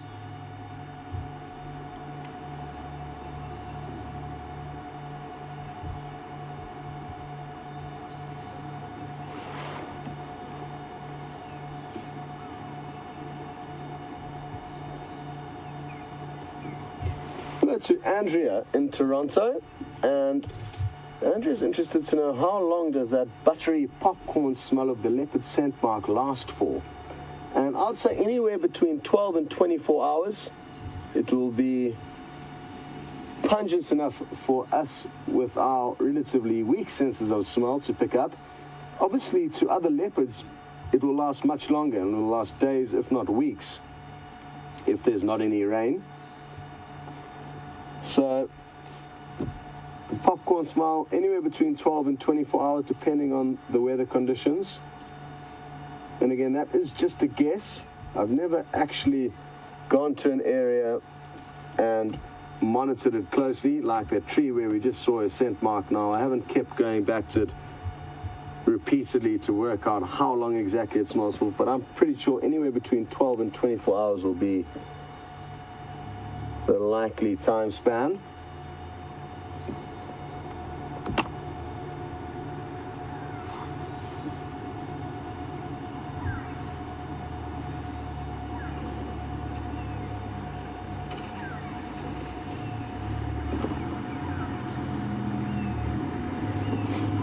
Well, you'll maybe hear the audio of Aubrey's vehicle approaching, so that's good news. He's finally with us. And Karula's taking a small breather here. After that initial excitement, she was so intent on something up ahead.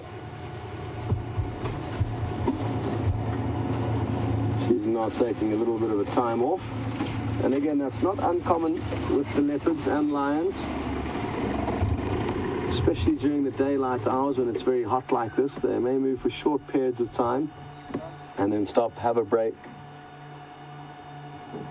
regroup, and then continue. How long she's going to lie here for, your guess is as good as mine. But let's hope it's not too long, and let's hope she gets on the move.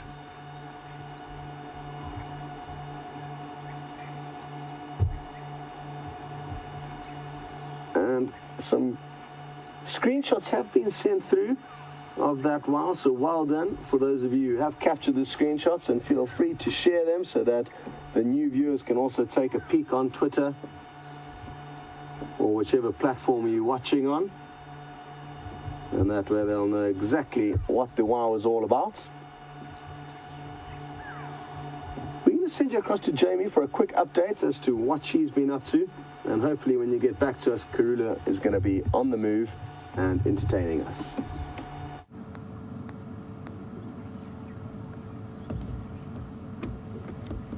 In the meantime, Wium and myself have been wandering along the western edge of Arethusa, and we've just bumped into one of the most striking birds that you can see out here, an African green woodhoopoe. Somebody asked me about them a couple of days ago. One of the viewers wanted to see them because he'd heard about the cackling woman, and this is the bird that is given the local name of the or that translates as the cackling woman, because of their call and the way that they rock backwards and forwards when they do it. It sounds very much like laughter. You usually see them in groups. This one has been left behind by the rest of the woodhoopoes. It's got distracted in this beautiful dead leadwood that it's sitting in, and trying to get hold of any of the bugs that might be under the bark or in the crevices of this tree. You can see with that long beak with a very, very sensitive tip, how it can dip it in and out of crevices within the tree itself and pick up on any kind of movement of something like small termites or insects that might be moving through it. And interestingly enough, this dead tree that it's sitting in could probably be easily a couple of 100 years old. That's the wonderful thing about leadwood. And of course, as its name suggests, this wood is unbelievably hard and so dense that it actually sinks in water. And they've done a couple of tests on the different, or carbon dating different leadwood stumps, and one of them that exists within the Kruger National Park around think it's around Otaba, actually. It is heavier, that leadwood stump. I think it's around Otaba. No idea. Oh, okay. Wium has no idea. But there's a big leadwood stump that has been carbon dated, and they say it started growing in 1100 and something, died in 1600 and something, and the tree, the tree stump itself is still present 500 years later. Incredible to think about, and one always wonders when you see a tree like that what sort of things it's witnessed. Now, speaking of witnessing things, we found a scene of a crime. Well, maybe not a crime. You can't really phrase it like that. We found a scene of an attack.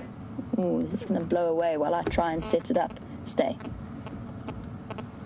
And Wium and myself got out to just stretch our legs and have a look around the drainage line in Arethusa. And we came upon... Oof, ick, don't like touching feathers, actually.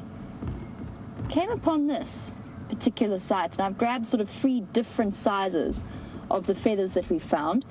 Now, I strongly suspect that it's the kill of either a cat, I forgot these little ones, fluffy little chest pieces, probably a kill of something like a cat, maybe a bird of prey. And the reason I say that is how intact the base of these feathers have been. So where it's been ripped out of whatever poor hapless bird that was caught, the creature that devoured it plucked the feathers rather than tore or broke them. And sometimes things like jackal do kill birds, but they tend to break the bases of the feathers off. They shear it off and chew it off rather than plucking neatly like this. It makes me think possibly something like a caracal. The other giveaway, of course, was the fact that when we looked up into the tamboti tree, I could see where the bird was killed. I could see all of the feathers stuck up there. So, of course, dogs can't climb trees. So either a bird of prey or something like a cat. And I've got some nice primary feathers for you to show you. You can sort of see how beautiful whatever particular bird this might have been. These probably came from around its chest. Something mottled and very pretty in that particular case. You can see the downy ruffles at the base of them. Insulation layer, or it would have been when this bird was still alive. It is a big bird. I mean, if we look at these feathers, the primary flight feathers, these ones have been actually torn off or sheared off, and I think probably because of their size. The primary feathers are deeply rooted within the bird itself, and this is part of the primary. And you can see how they're layered on the wing itself. This would have come from the wing. You can also see how long it is in terms of size. I mean, it's easily, these primary flight feathers, what would this be? Probably close to about 30 centimeters, which in inches puts us around roughly 15 inches long. So a big bird of prey, I would say, big raptor, just judging by the size of what it is we found. An interesting place, and within that drainage line, in a thick sort of tamboti thicket, maybe a leopard, possibly, although that tree was a little bit... All dogs. You joking? Where? Right there. Hey! Right, change of subject, time to go. Whoopee!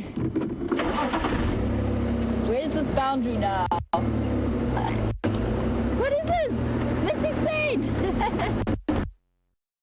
You have to come right. I can't. This is the boundary, guys. Or at least I think it is. Yep, this is the boundary. Come on, dogs. You have to come this side. Yes, come here. Come on, guys. Come on, guys. Come on, doggies. This way. This way. Yes, you want to come this way. We're looking right across the boundary of Arethusa, and they're coming straight to us. This is epic. Looks like the Investic pack. Oh, I mean, I can't tell just yet, just judging by the size of the pack that we're looking at. Hey, Wium, your suggestion to come along the drainage line? Absolutely spot on. Yes, and here they come. To us. Definitely the Investic pack.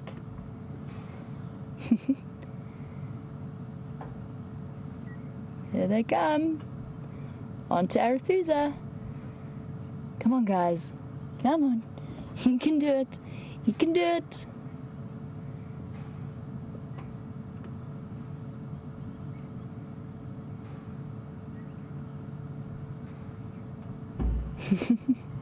Stopping to have a look across the drainage line, moving in from Elephant Plains. What a lovely surprise. Gosh, I love these live drives. Here we go. Adult male has moved up onto the crest of the drainage line, and here we go. The whole afternoon has just changed pace. Whoop. Oh, Jigger's brakes groaning there in protest.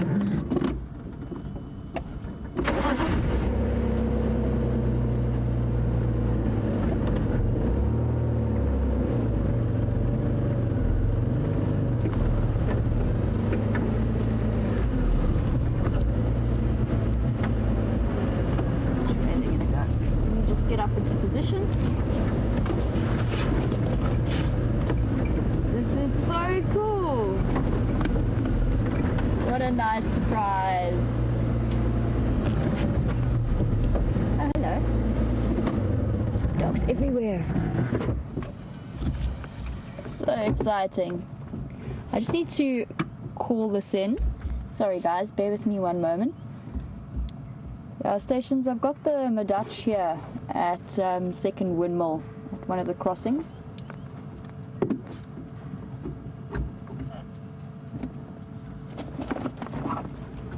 This definitely looks like the Investec pack. Awesome. I'm so excited. And here comes a pack of puppies. And the beeping, by the way, is from the virtual reality rig setting itself up so that we can get some of them coming straight past.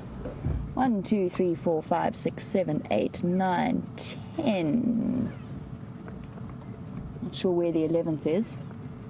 Might have gone past me on the other side. Hello, puppies. Oh, there's a lot of males in this pack.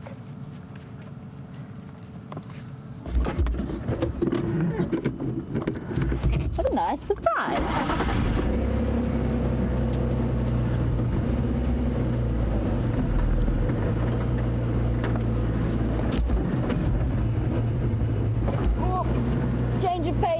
Why wild dog sightings are always so frantic.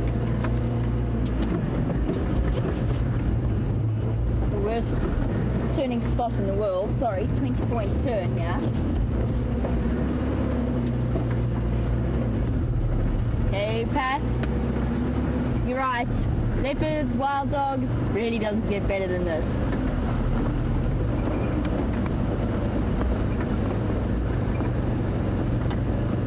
Stations, I can't copy anybody's responses to this Madach sighting, but they mobile south along the eastern edge of the Marikeni drainage.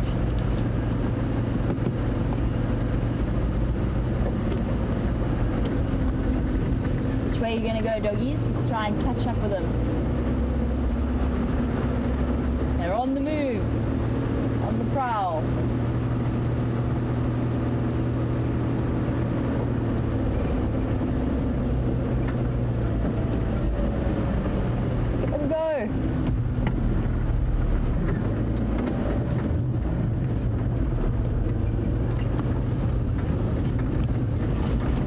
Okay, everybody, this is where it gets a bit bumpy. Better hold on to your seats.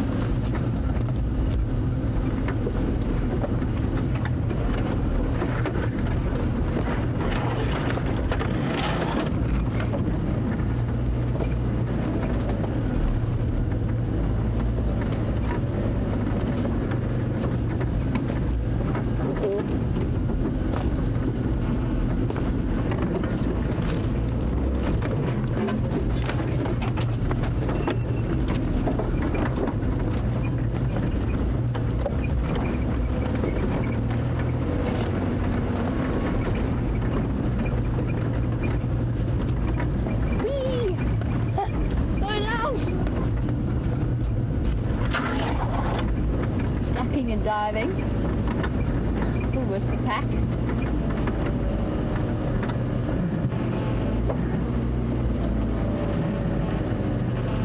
Steenbok.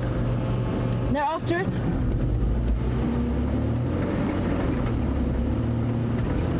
This is a perfect example of how wild dogs hunt.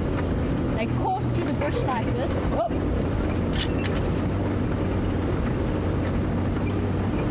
They chase after the Steenbok. The adults are running ahead. Can't drive and scare the puppies away. Here they go after it.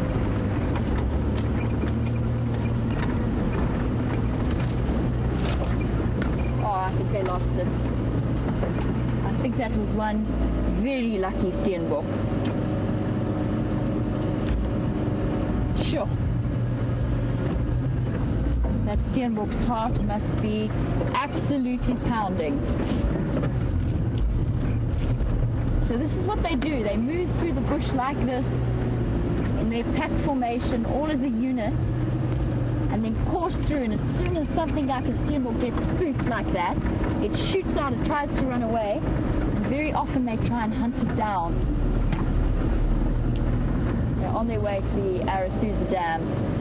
I'm almost certain of that. But they are on the hunt. And when you watch a wild dog pack like this in motion, it is one of the most beautiful spectacles that nature has to offer. This coordinated unit of these incredible individuals working together seemingly without having to tell anyone else what they're doing. It just works, it just flows. I always think of wild dogs hunting as like a liquid machine. We're right in the middle of them, they're all around us. So cool.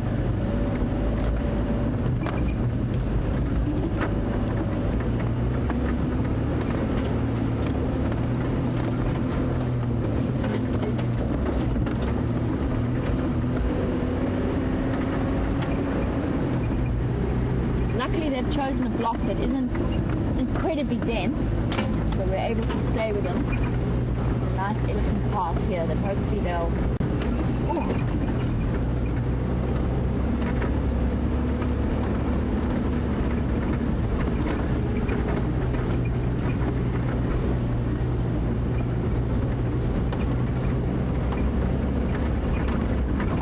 Wonderful. Thanks, Curious One. Curious One says that the wild dogs are a reward for being kind enough to show the wood hoopoo.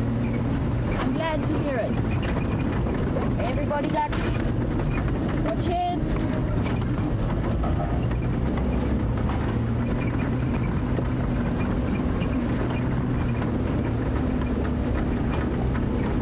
Nothing like a wild dog pack to test your off-roading and your judgment.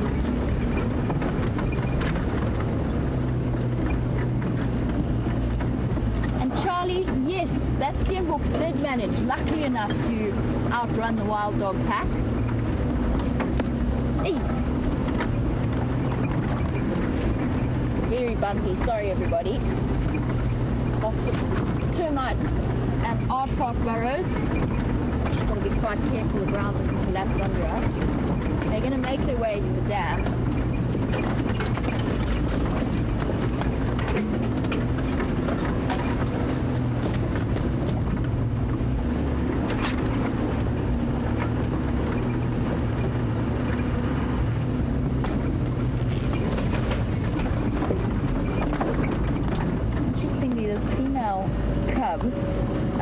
Pup keeps stopping to sniff, staying quite far behind the rest of them. I wonder what she's looking for or what she's smelling.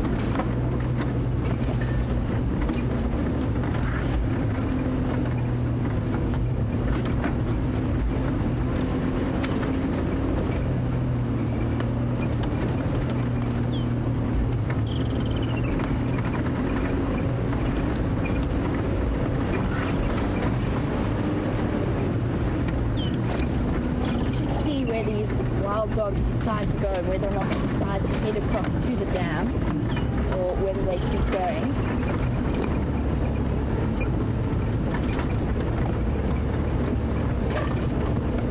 Yeah, standing by. The Dutch have just made their way to Seafspan.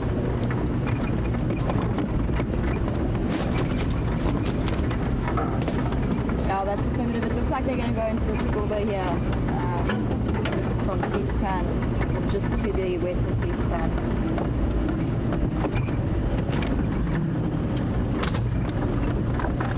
Everybody duck. They're going into this drainage line here.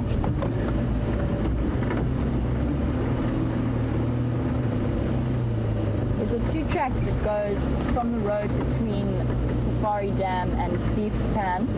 There's a two-track that goes into the scoreboard here. That's where we are at the moment. Looks like they're going to cross the scoreboard though.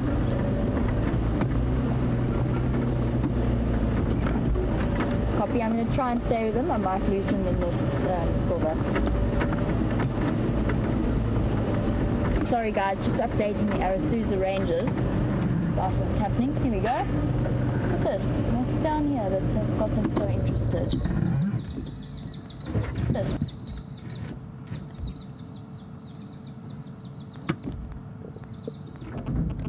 I think there's some water down there. A little bit of a seep. Yes, I can definitely see mud, and they've come for a bit of a drink.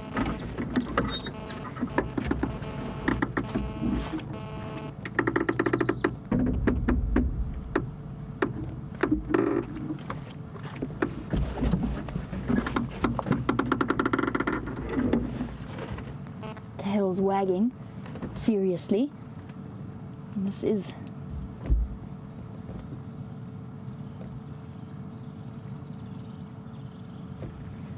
so when wild dogs attack, they will grab and disembowel their prey pretty much almost instantly. And James Taylor, you were wondering about the way that they go about that. And it's generally pretty much, they could grab with their claws to an extent to try and hold the prey down. For the most part, most of the work is done by the jaws themselves.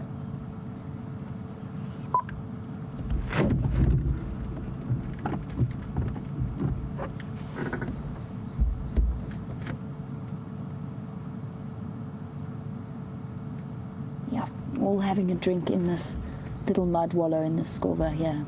The scorver is the colloquial term or the local term we give for a drainage line like this. So if you heard me talking about it on the radio, that's what I was referring to.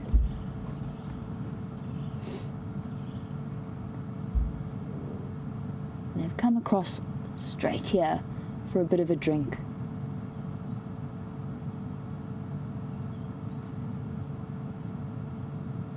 And you're looking at the moment at one of the most endangered predators out here. There's somewhere in the region, I think, of under 250 in South Africa. Ooh, you can hear it lapping.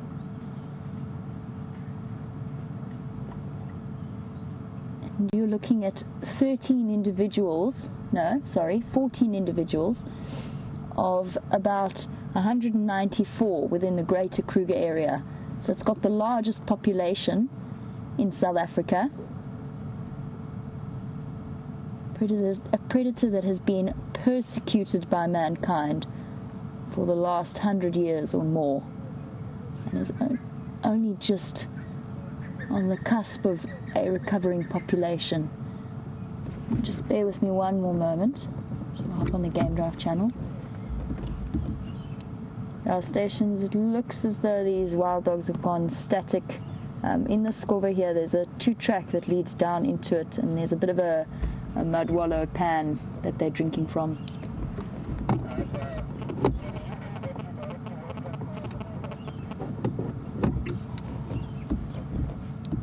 Yeah, that's affirmative. When I get your audio, I'll let you know. You should see my mover from the road.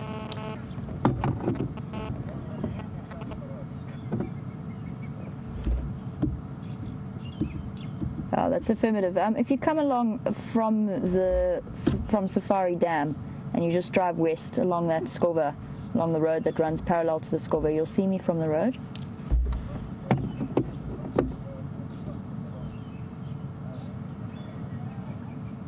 Are you not the right? Oh, there's a hyena coming through. or there's a hyena on the right. I don't think the wild dogs have spotted it yet. I don't know if it has spotted the wild dogs, and this is often one of these situations where you get serious conflict. Thanks, Wium, well spotted. I don't think the wild dogs have seen it though. And they're moving up out of this drainage line. And I think they're on their way to the dam. So while I relocate them, let's go pop back over to Scott, who's still with Karula. I'll catch up with you shortly.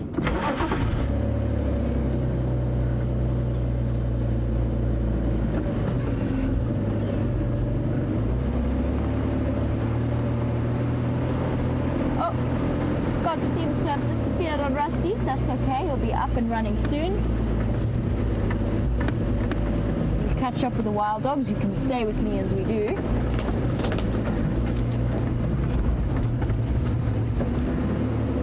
What a nice surprise. This is not how I was expecting this afternoon to go at all. We actually went along that drainage line to see if we could catch up with the Anderson male. 20-point turn again.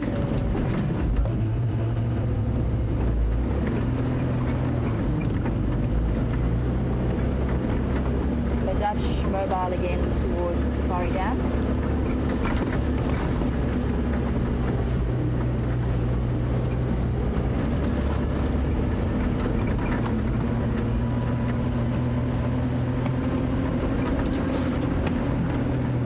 Where did you go, wild dogs?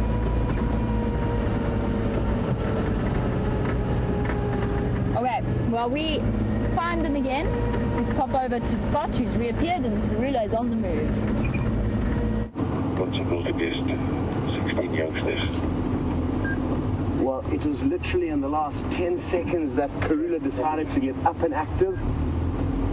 And isn't our timing so fortunate? And well done to you and Jamie for finding the wild dogs. What a pleasant surprise. And it seems like we're having a very fortunate afternoon here on SafariLIVE, ping-ponging between two apex predators. It doesn't get much better than this, especially that Karula, just on cue, decided to become active. And where will she take us now? She's passing by very, very close to the vehicle. Oh, interestingly, she's going to pass by the back of the vehicle, which is probably a meter behind Bryan.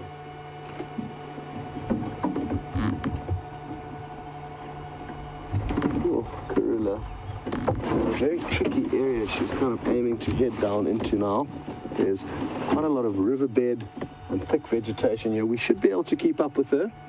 And she's still very close by. She's just out of Bryan's kind of arch of movement. So I'm just going to let her continue moving. And we can just reposition ever so slightly over here.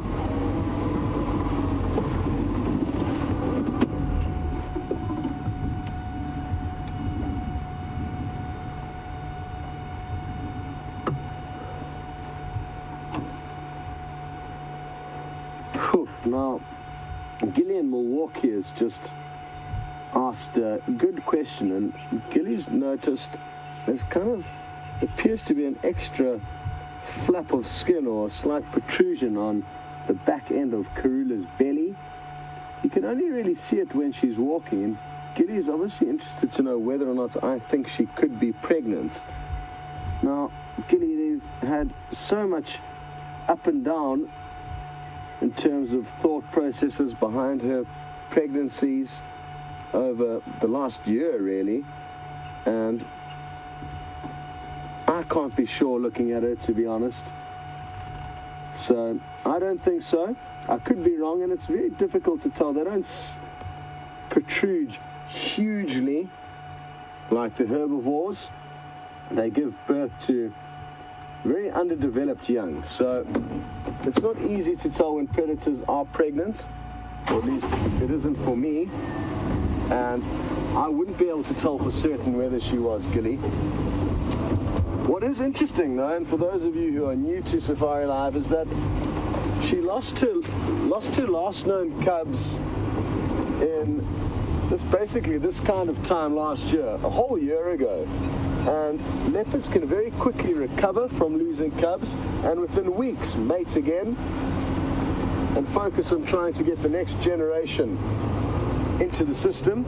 And she did that same thing. She's been seen mating countless times over various periods over the last year, but she's never once been seen to give birth to any more young. So you're not sure if it's the males that are the problem. Maybe she has in fact actually given birth, lost those cubs with no one actually seeing it. There's a strong chance that could have happened, that she's had a full 3-month gestation period. They're going there. Okay, we've caught up with the wild dogs. They're hunting the impala. They're coming sprinting through Arathusa Lodge. Your guests must be having a most incredible experience. They come. Oh, there goes an impala dashing in front. Wild dogs bouncing behind them. There's utter chaos. There's just sprinting blurs of colour all the way through.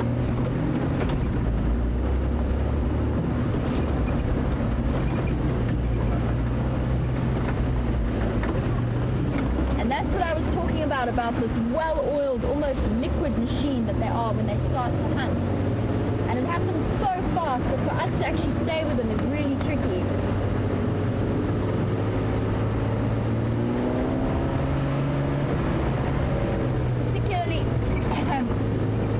Whilst eating dust. They're sprinting through. You can get an idea of how fast that we're actually going because you watch the bushes flash by and they're shooting past ahead of us.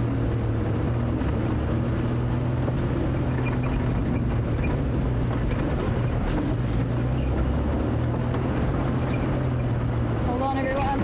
Whoa. Doing a marvelous job of actually keeping the camera on the back as well as himself.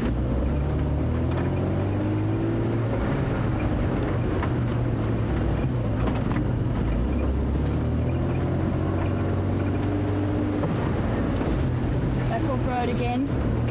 It's a bit of a bumpy experience for everyone.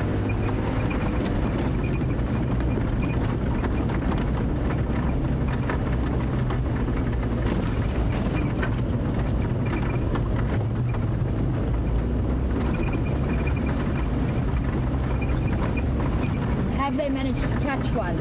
They haven't come out of this thick thicket yet, so I think that they well might have.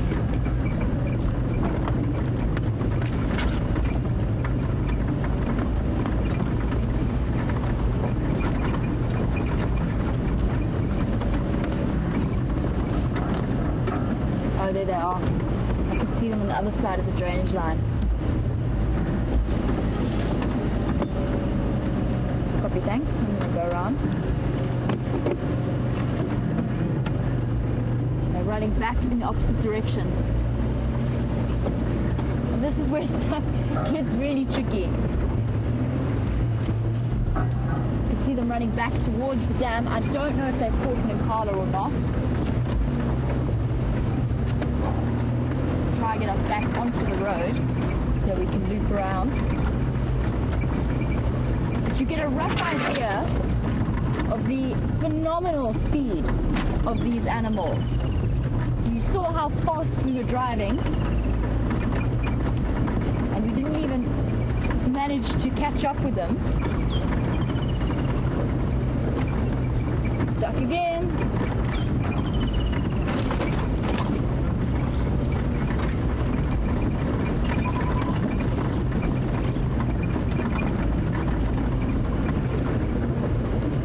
Up with them around the other side of the drainage line, but just so that I can focus on talking to one of the other guides as well as spotting where they are. I'm going to send you back across to Scott, but I'll catch up with you very shortly.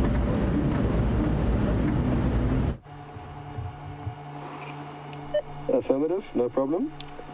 Welcome back, everyone. You just caught the trail end of my conversation with Andrew, another guide who's making his way to Karula, and he's not far away and is going to be joining us shortly. Now, she basically moved about 20 or 30 meters from where she crossed the road, and now she's sat down and she's peering off into kind of our general direction. We've scanned around, can't seem to see anything here. So again, not too sure what she's after, but there's certainly something that's catching her attention here.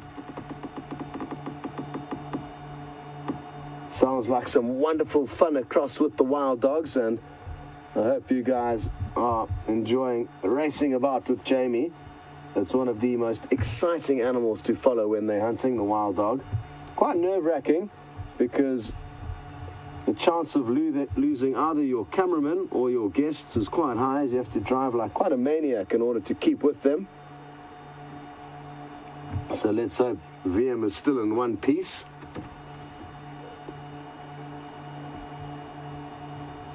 You can see she's panting quite heavily, even though she's been stationary for quite some time. And that's testament to how warm and humid it is this afternoon. Even though it's been cloudy, it's an incredibly humid part of the world, the low veld of South Africa. And it's certainly taking a lot of adjusting for me, who's been used to the more crisp Mediterranean climates of the Cape over the last 2.5 weeks. Not nearly as humid and muggy as the conditions here. Come on, Karula, I think the coast is clear. You've stopped and scanned, there's nothing ahead, so keep on moving. And let's try and find you a meal.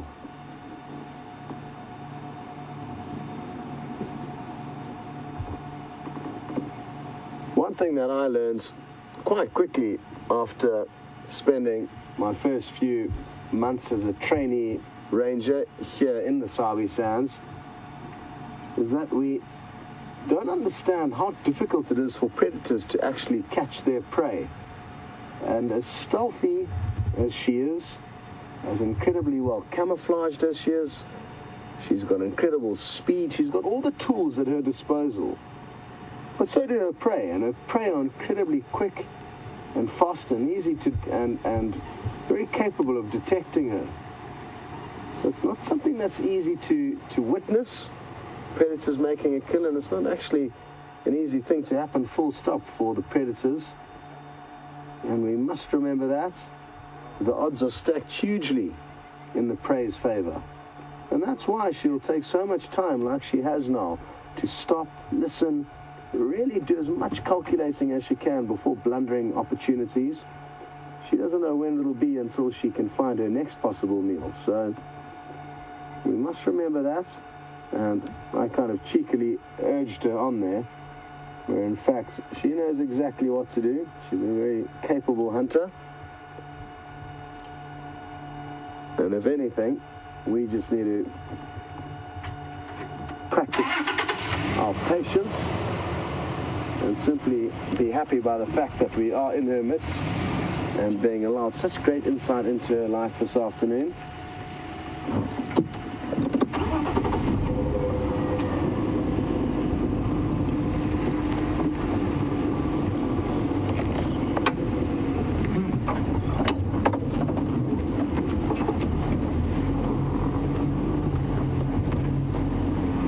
Hello, Sharon. And you are correct. You are interested to know if Karula lost a cub earlier this year, and it was on the 31st of December. I'm reminded kindly by Kirsty in the final control room. And it was a tragic day, Sharon. What happened was Mark, who was on drive that morning, got alerted to the fact that Karula had been seen, and there were 3 vehicles following Karula, which is the kind of normal protocol. And all of a sudden, this tiny little cub came out. Miniature. It was the first time anyone had ever laid eyes on it. And within a minute or so, hyena were in on the scene, and they managed to catch and kill that cub. She valiantly tried to defend the cub against the hyena and jumped down from a small fallen down marula tree, but to no avail. And that was the last time that we know for certain that she actually gave birth. But I've got a feeling that she may have given birth in the interim, just simply without us being in the right place to see it or know about it. And even though she's been an incredibly successful mother, leopards have got an incredibly difficult job raising cubs, and it's very often other leopards that will actually kill the cubs, not necessarily hyena, not necessarily lion, but male leopards that did not father cubs will also kill them. So she may have been unlucky now, despite her very, very fortunate history with raising cubs, unlike her daughter Shadow, who's been incredibly unlucky and has yet to raise one cub to adulthood. That little structure behind you is the pump house that pumps water to our house, as well as the little water hole in front of Juma. So that's what that is.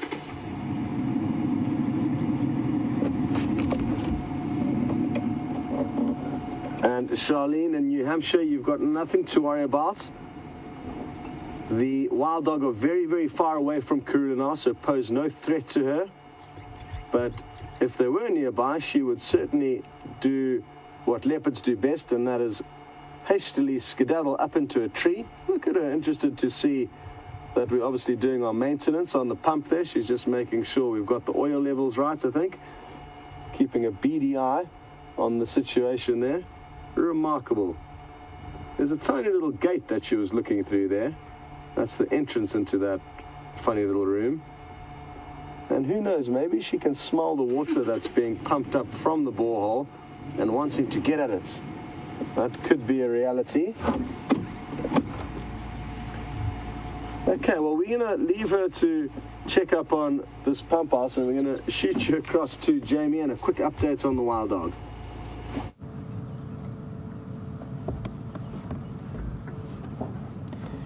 And phew, some very exhausted puppies, having sprinted after those impala. They haven't been successful. They missed out. Somehow those impala got very, very lucky and managed to escape them. And the whole pack has collapsed on the side of the road here, panting to try and cool down. A very hectic chase, but have you noticed how the pups are more and more involved in the hunts themselves?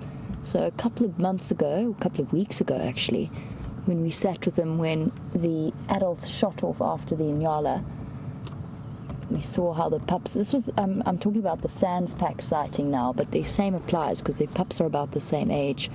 The pups just sat down and waited for the calls of their parents to follow on. Now they seem to be keeping up much better with the adults.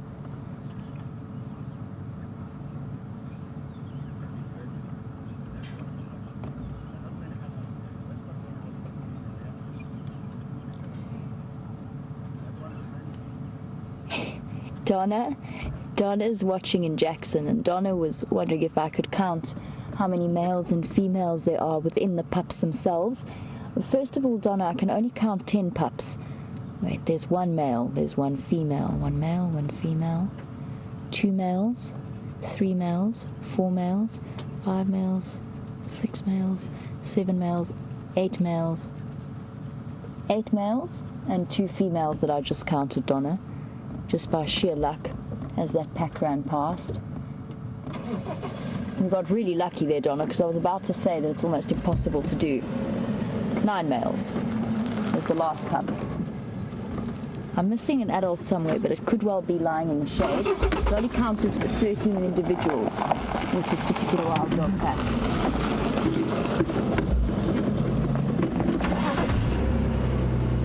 This gentleman very kindly letting me go ahead.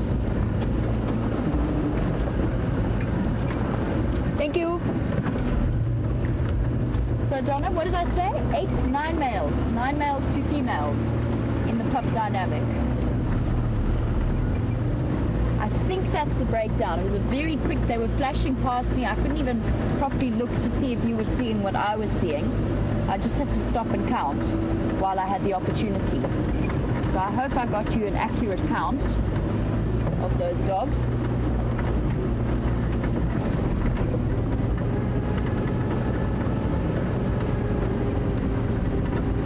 On the hunt again. They obviously haven't eaten this afternoon. And after a brief rest,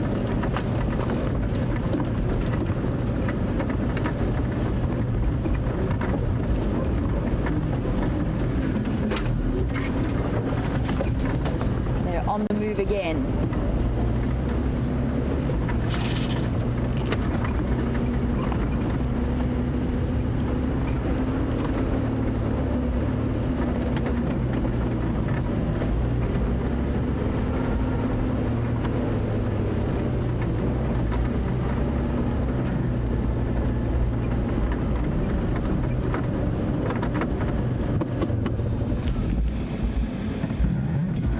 You said, wow, they've had 2 missed kills today, and that's quite rare. And yes, we know that, oh, look at that one's beautiful patterns, the one at the back. All that white. Stunning. So it's a good point. Now, generally, wild dogs have close to an 80% success rate in terms of their kills. And we've watched them miss out twice, which is fairly unusual. And I think just got unlucky at this particular point, but I wouldn't be surprised if they get lucky in the next hour or so while there's still some daylight. They're running out of daylight though. They're going to have to, that's why they're moving once again, almost constantly. The impala have just vanished. They have scattered, and I'm sure there's some very, very relieved animals wandering around the bush at the moment between the steenbok and those impala.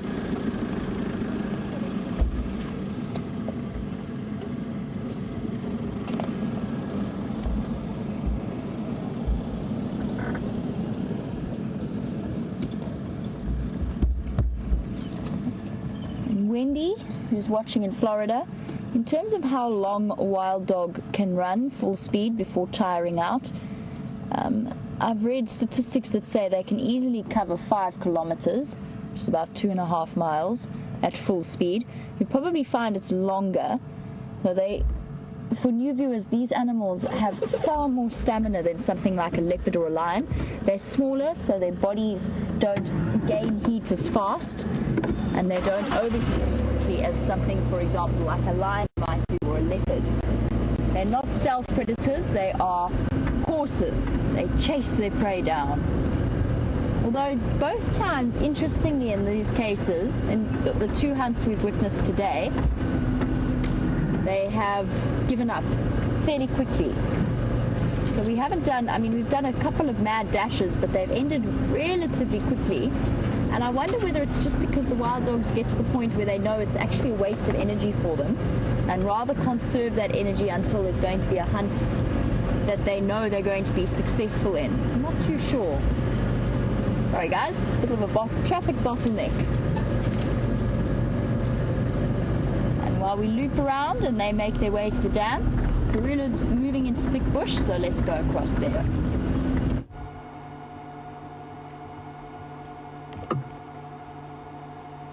Well, good timing. You just got a glimpse of Karula disappearing down into a riverbed. Fear not, we are going to attempt to stay with her, but it is going to be tricky going. Quite a thick area she's moved down into, but we'll do our best to try. Let's just give it a moment or two. She's been zigzagging a lot this afternoon, east, west, north, south, and that obviously makes it a little bit more tricky for us to try and work out where she's moving, but or at least position ourselves in the correct spot. Waiting for her becomes a little bit tricky. Forecasting her movements is never easy, especially when she's in a mood like this. But I think this little trajectory that we are on now is going to get us into a decent spot to see her again. Keep track of her as she looks for a meal.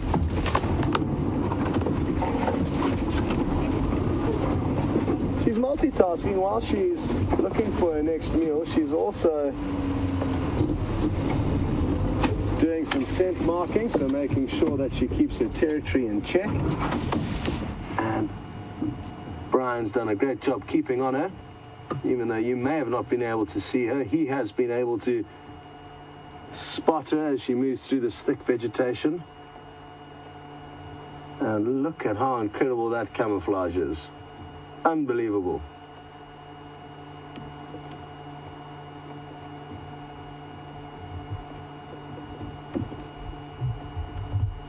Well, I don't think we're going to lose visual of her anytime soon, but we are just going to have to be patient as she's going to be moving in between some thick vegetation and some open areas, but we're not going to lose her. Things are looking good. And I know there's been a lot of excitement back with those wild dogs, so don't worry. I will get the message when it's the right time to send you back to Jamie. But for now, you'll be with me and Karula and Bryan. The sun's just beginning to kind of settle above the western horizon. It's just broken through a small little bank of clouds that I can see. So I'm guessing in about the next 10 or 15 minutes the sun will probably set. There you can see the glow coming through from the sun there. But there's a lot of clouds out to the west. But what that means is that once the sun has set, is that it's going to become more favorable hunting conditions for this lady. What further complicates things for her is that it's a dead still afternoon. There's literally hardly a breath of wind.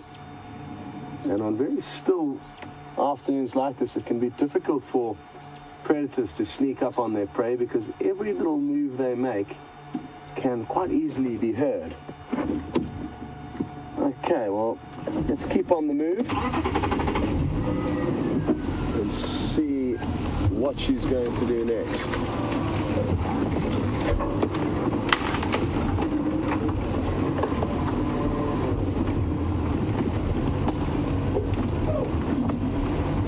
Well, good afternoon to Gem B, and thank you so much for the info you've just sent through, indicating that this same leopard many years ago spent a lot of time with her first 2 litters at that very same pump house where we've seen her sniffing about now. Maybe she was reminiscing for old days, and I really am desperate to get some leopard cub viewing, as I'm sure a lot of you are. We are long overdue leopard cubs. Uh-oh. I may have just heard an alarm call of an impala. I hope I'm wrong.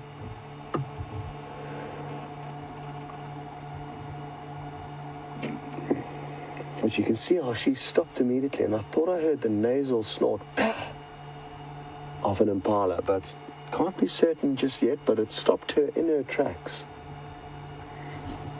And without the elements of surprise, she will have very little or basically no hope of catching her prey. The same goes for most of the predators. I think cheetah and wild dog are possibly 2 animals that does not apply to. Cheetah because they are incredibly fast, the fastest mammal on the planet.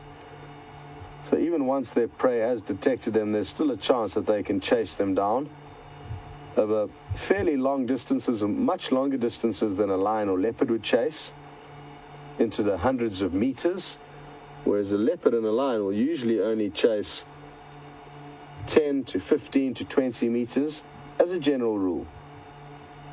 It's a short burst of speed, an ambush attack, whereas wild dog and cheetah can chase for slightly longer, wild dog considerably longer. They can chase for many minutes or miles until their prey tires and eventually collapses.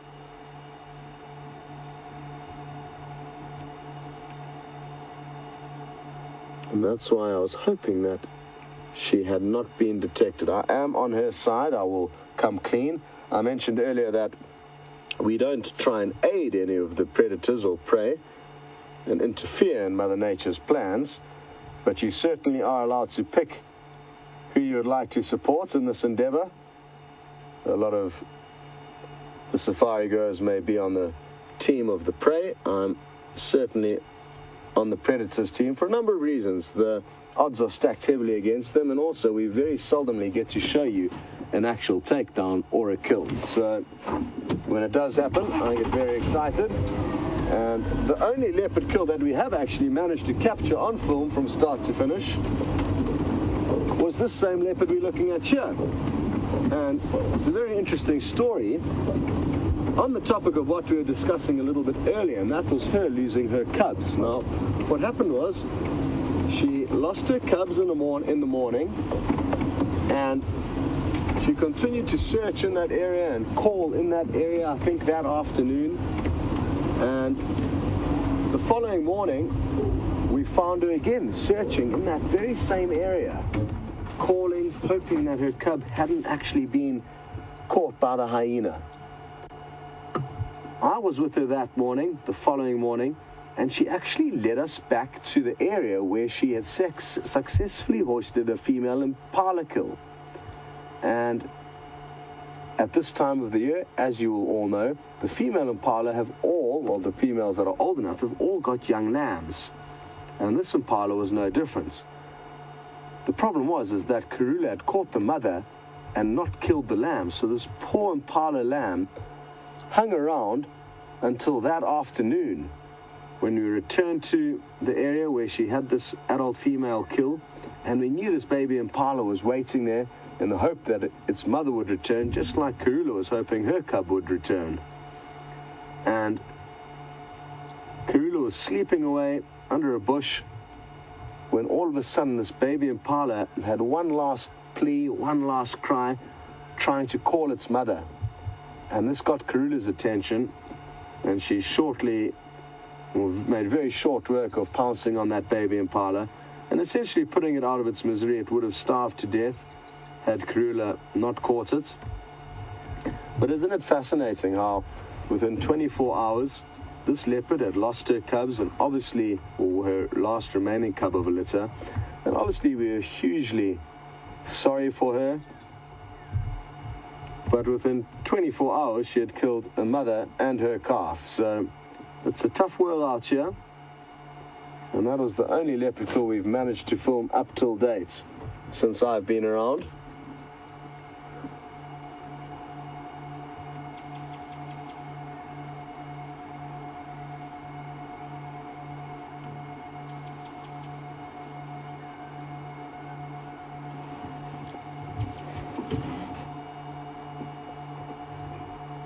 Okie in Oklahoma would like to know if I've ever seen a leopard carrying its cubs up into the trees, and unfortunately I have not been that lucky. I've only on very few circumstances actually seen a leopardess carrying her cubs in her mouth, so that's something that I have not been lucky with in my career.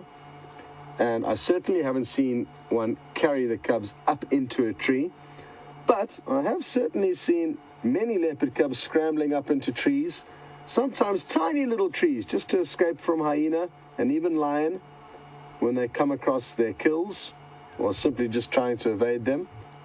And it's critical for leopard cubs from a very, very young age to be good climbers because that is often their best escape route.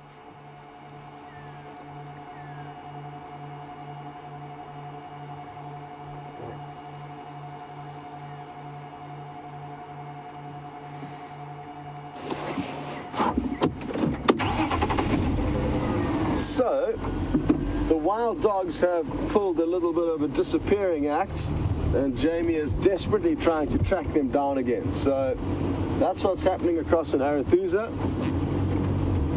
The dogs are out and about and making Jamie's life tricky, but she is still there. So, aren't we so lucky to have Karula escorting us through the African wilderness?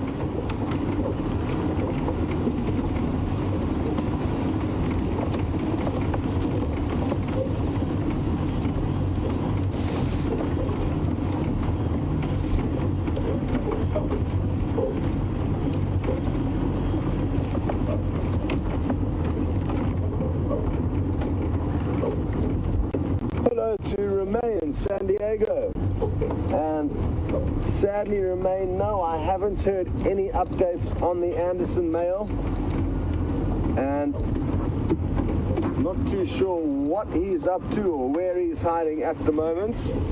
And for those of you who don't know the Anderson male, he's a massive male leopard who we've only seen on a handful of occasions, and he does sound to be heading closer towards Juma as a general rule from the south and from the west, rather not towards Juma, towards Arethusa, so closer towards an area where we can see him. But for now he's got Tingana, another big male leopard, keeping him at bay. So no other news on that big male.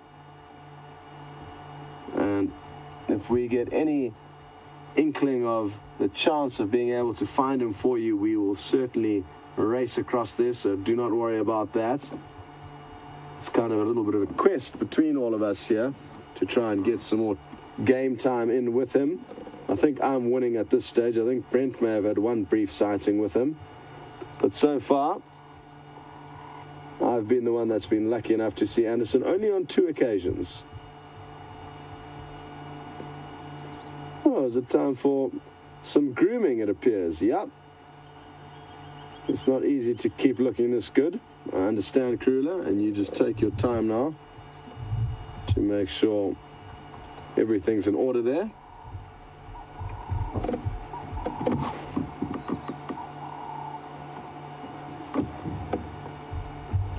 I would go so far as to say that leopards spend close on an hour every day actually grooming themselves.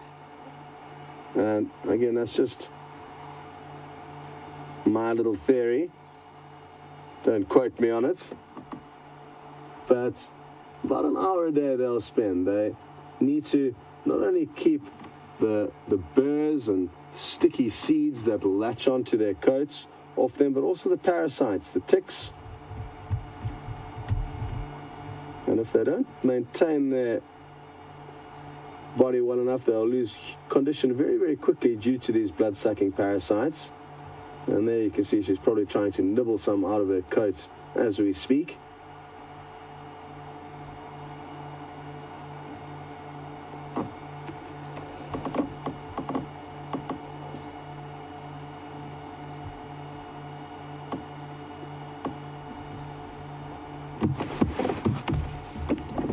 And another question from Romain. Romain's interested to know what I think is the reason for the kind of greyish colour on the back of the legs of leopards. And Romain, I think it's kind of through default more than anything else. In terms of how these animals have evolved, it's their frontal view that is not their most important, but a very, very important view. And that is when they are hugging the ground, stalking their prey so that they can't be detected. That's critical. Finding food is probably their most difficult task, and therefore they would have evolved to look good from the front on. And when I say look good, I mean look very well camouflaged and blend in as well as possible with their surroundings. Anything on the back tends to be kind of a byproduct of the looks for the front. Oh, we need to rush across to Jamie. She's got lucky.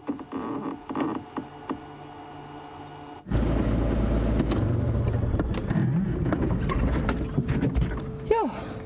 They've killed something. This one's got an impala leg. That pup at the back has got an impala leg. In that space of time between where I lost them at the lodge and here, they've already killed and devoured an entire impala. That is phenomenal. I've just come upon them now. We lost them for quite an extended period of time. Here's begging.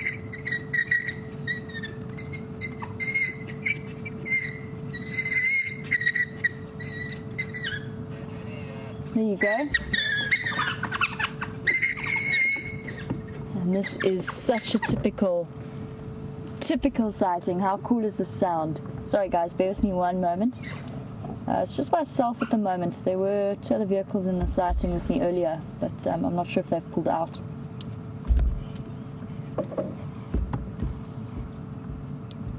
They've just bummed a mala, but it's already finished in the time I lost them and found them again.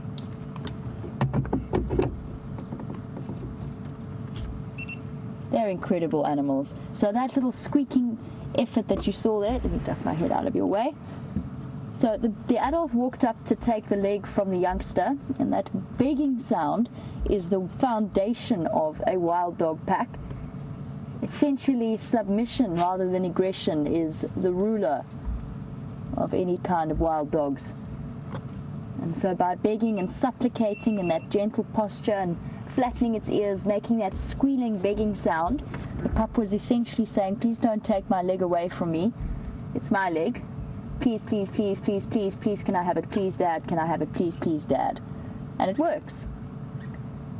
And that's how these incredible animals actually stimulate the adults to regurgitate their kills. So when adults are left babysitting at the den site or the pups are there, the adults returning from a hunt before the pups are old enough to do so will actually bring back food for those at the den. And I've just read some amazing stories about wild dogs that have lost legs, and sometimes even in a rare case, one recorded case where a wild dog lost two and survived for an incredible period of time just because there's so much loyalty and care taken in a wild dog pack. They were seen as the devil's dogs by people because they were a terror for livestock. As you can imagine, if they're this efficient in killing wild impala. So we've witnessed 3 hunts. The third was successful, even though we just missed out on actually watching it.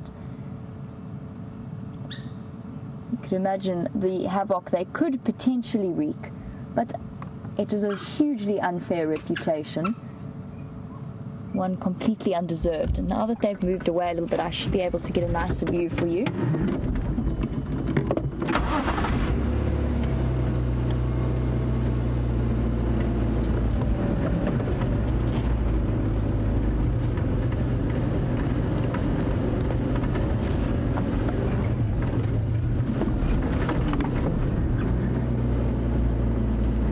Dense vegetation.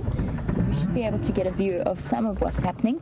Somebody's managed to get hold of a leg, munching away, and every now and again you can hear those squeaky beggy sounds coming from the rest of the pups that are scattered around us. And I told you that they are immensely effective predators. Earlier there was a very brief moment when a hyena walked past. Darlene, you were wondering what kind of natural enemies a wild dog pack might have. Darlene's watching in New Hampshire. Well, the answer to that is they're in the top 5 predator hierarchy, and they sort of compete for the 2nd or 3rd spot with spotted hyenas, and it just depends how many hyena are present at the time versus how many wild dogs. Lions are their biggest threat, and lions will go out of their way to kill them.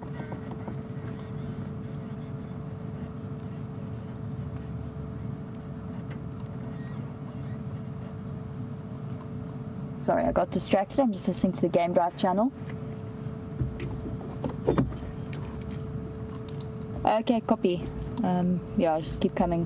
You'll see me from the road.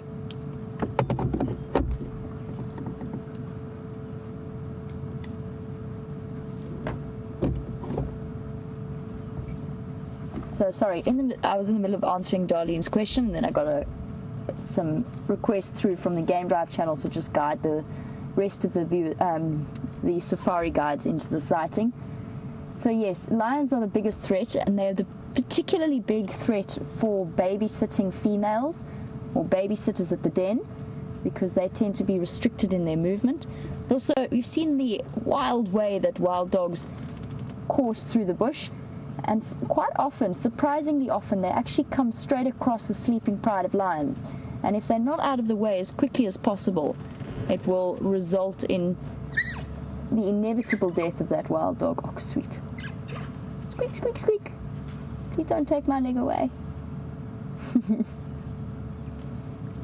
They're just like puppies sometimes.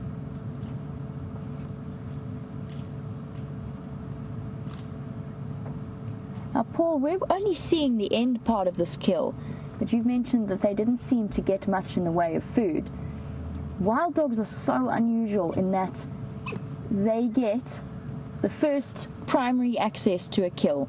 So as soon as the adults have killed something, they get first access to it. Very, very unlike lions, where the poor cubs have to absolutely know their place within the den site itself.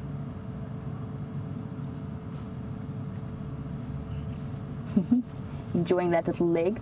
but they're ravenous creatures, so they're still scrapping over the spoils.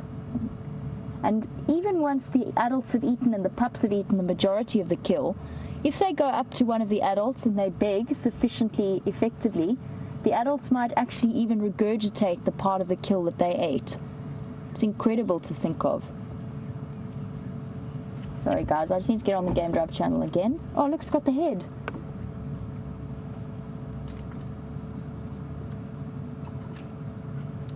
Just to clarify the position of these Madutch, it's the road that goes south of the power lines between the pump house and Magic Woolly Open.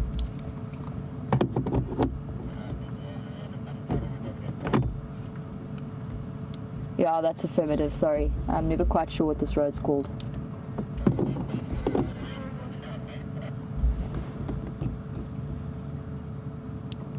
Yeah, between the pump house and Magic Woolly Open.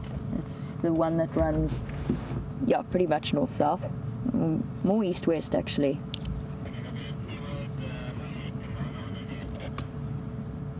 That's affirmative, almost in the same position. Look at that head. It looks like a female impala.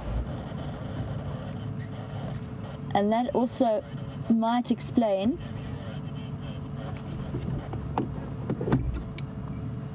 copy that, thank you.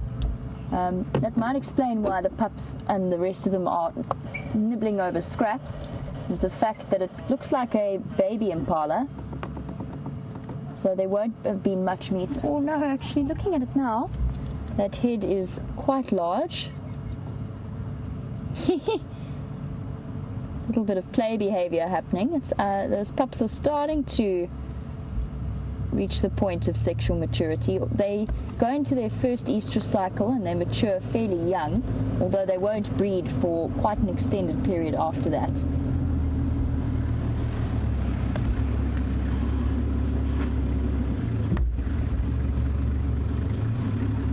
What an exciting afternoon this has been.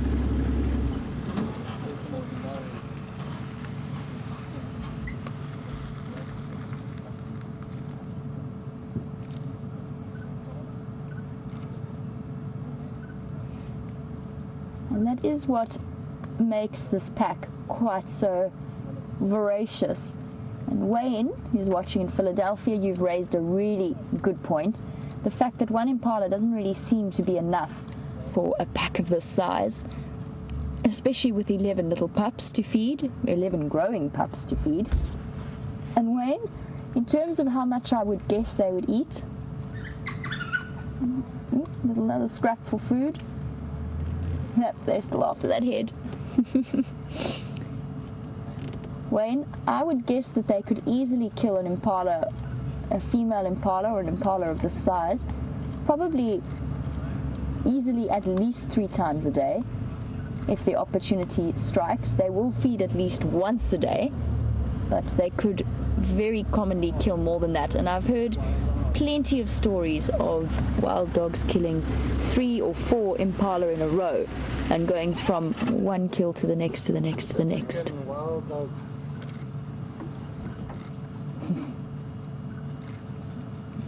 Clutching onto his prize, managed to do very well to keep that away from the rest of the ravenous siblings. And you can see how unique each one's spot patterns are.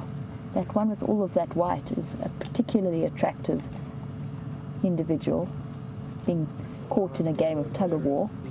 Ouch.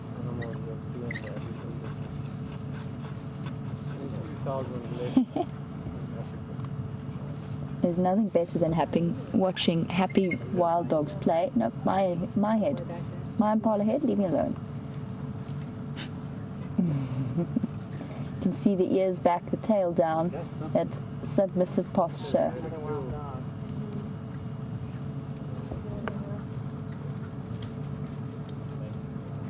Hey Monique. Monique's just jumped onto the safari on her way now that she's back from work. Monique, you wanted to know which pack this is. It's the Investic pack. We're sitting in Arethusa watching one little wild dog run round and round and round and round. It's the Investic pack. So far I've counted 13. There should be 14, but as you know, it's always tricky to keep exact track of where everybody's dashing about. And we got so lucky with them. We were sitting on the boundary with Elephant Plains watching a woodhoopoe, and Wium mentioned that he saw a wild dog, at which point I was thoroughly, not disbelieving, I completely trust Wium's judgment, just completely surprised. And they very kindly, very conveniently trotted across onto Arethusa, and the rest, as they say, is history. There was a very brief chase of a steenbok, then there was another brief chase of impala, and I lost them in the space of time that it's taken them to catch and kill and devour this impala. That was the space of probably less than 10 minutes. You can see how hot and tired they are, and this poor little one, all it wants to do is devour the impala head, and just every time it sits down, somebody comes to try and steal it.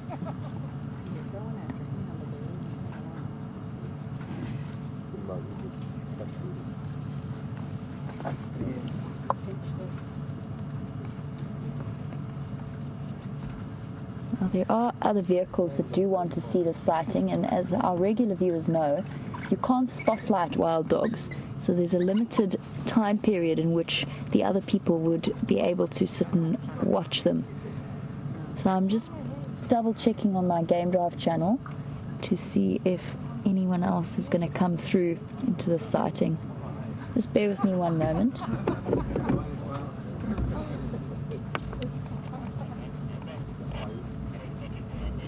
No, there is.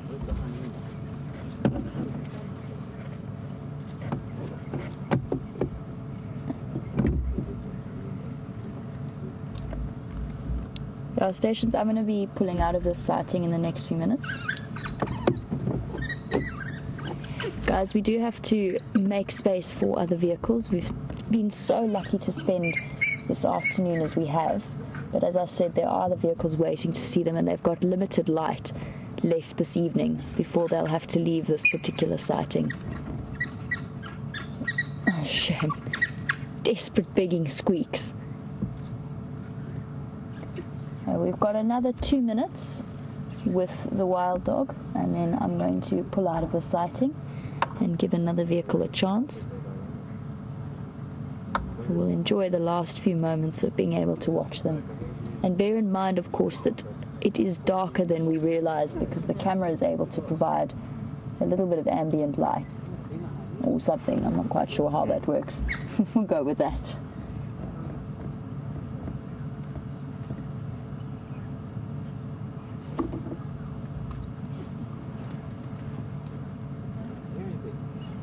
Someone's managed to get hold of a leg and keep a leg, which, as you can imagine, with 10 brothers and sisters, all equally as hungry as you are, it's a bit of a tricky business.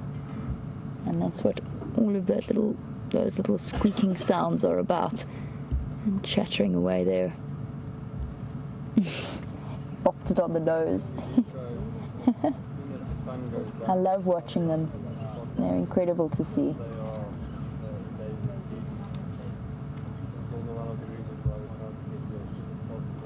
And Shell, just to give you a rough idea of how big they are, the pups are probably about knee height on me, maybe just a little bit higher, and quite, as you've seen, they're very slender creatures, so they're probably somewhere in the region of about 18 or so kilograms. That's a rough estimate. The adults are slightly bigger. They come up to about mid-thigh on me. I'm trying to think of a domestic dog breed comparison. And although they're actually pretty much the size of my Weimaraner, Lexi, if you're familiar with that dog breed, probably about the size of a female pointer is maybe the best domestic dog comparison that I can give you in terms of size. Built for speed and stamina, the most incredible athletes of this particular animal world. Long-distance cross-country runners, as it were.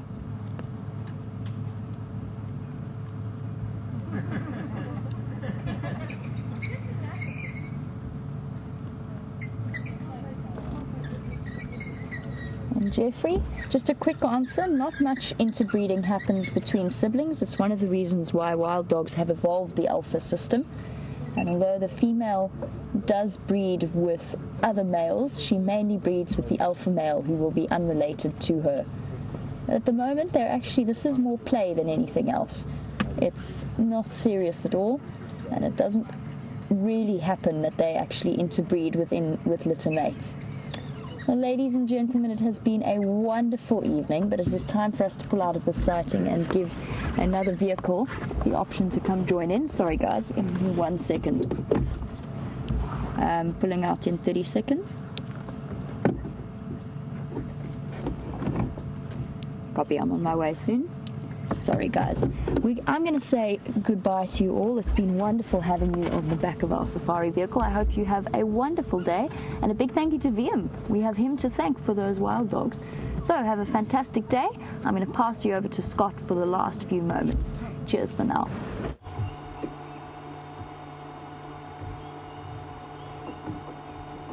Well, it's been some serious action across with you guys, it sounds like, and I'm really looking forward to hearing a bit more about that from Jamie when she gets back to camp.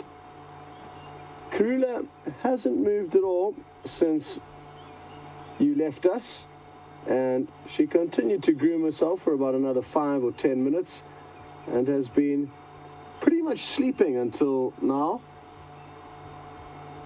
At one moment she pricked up her ears and head and looked off to the west, but sadly it didn't lead to anything else, and it looks like she's deep into dream world there. Well, what an afternoon it's been, and certainly a very, very easy start for me to get back into the swing of things. And a pleasant change of events as well, starting off with a vehicle that would not work, and then I guess everything happens for a reason, and that's the important thing to remember out here. The vehicle wasn't working, we didn't let that bother us, but that may have saved us, and that may have got us into the area where we found this leopard at the right time. So I think an important lesson was learnt. Even though the chips were down at one stage, everything worked out well in the end. It's been a great experience to come back with so much warm welcomes, and thank you so much to everyone who said through your kind words. We're going to spend, though, the rest of the time looking at Karula. She has just picked her head back up, and I look forward to being out on an adventure with you guys tomorrow morning, along with Jamie. I think it'll be the two of us out again, and let's hope for more wild dog, more leopard, and hopefully some lion. I know they've been dodging you guys for quite some time since I've been gone. Anyway, enough chattering, and let's just enjoy the silence and the sounds and Karula. Oh, she's just popped her head back down, so not the best timing. Anyway, still a beautiful sight. And I wonder if she's not going to have some luck tonight. Hopefully she does. Hopefully she catches something and hoists it into a tree nearby. We'll have to come out and search in the morning to find out exactly what happened.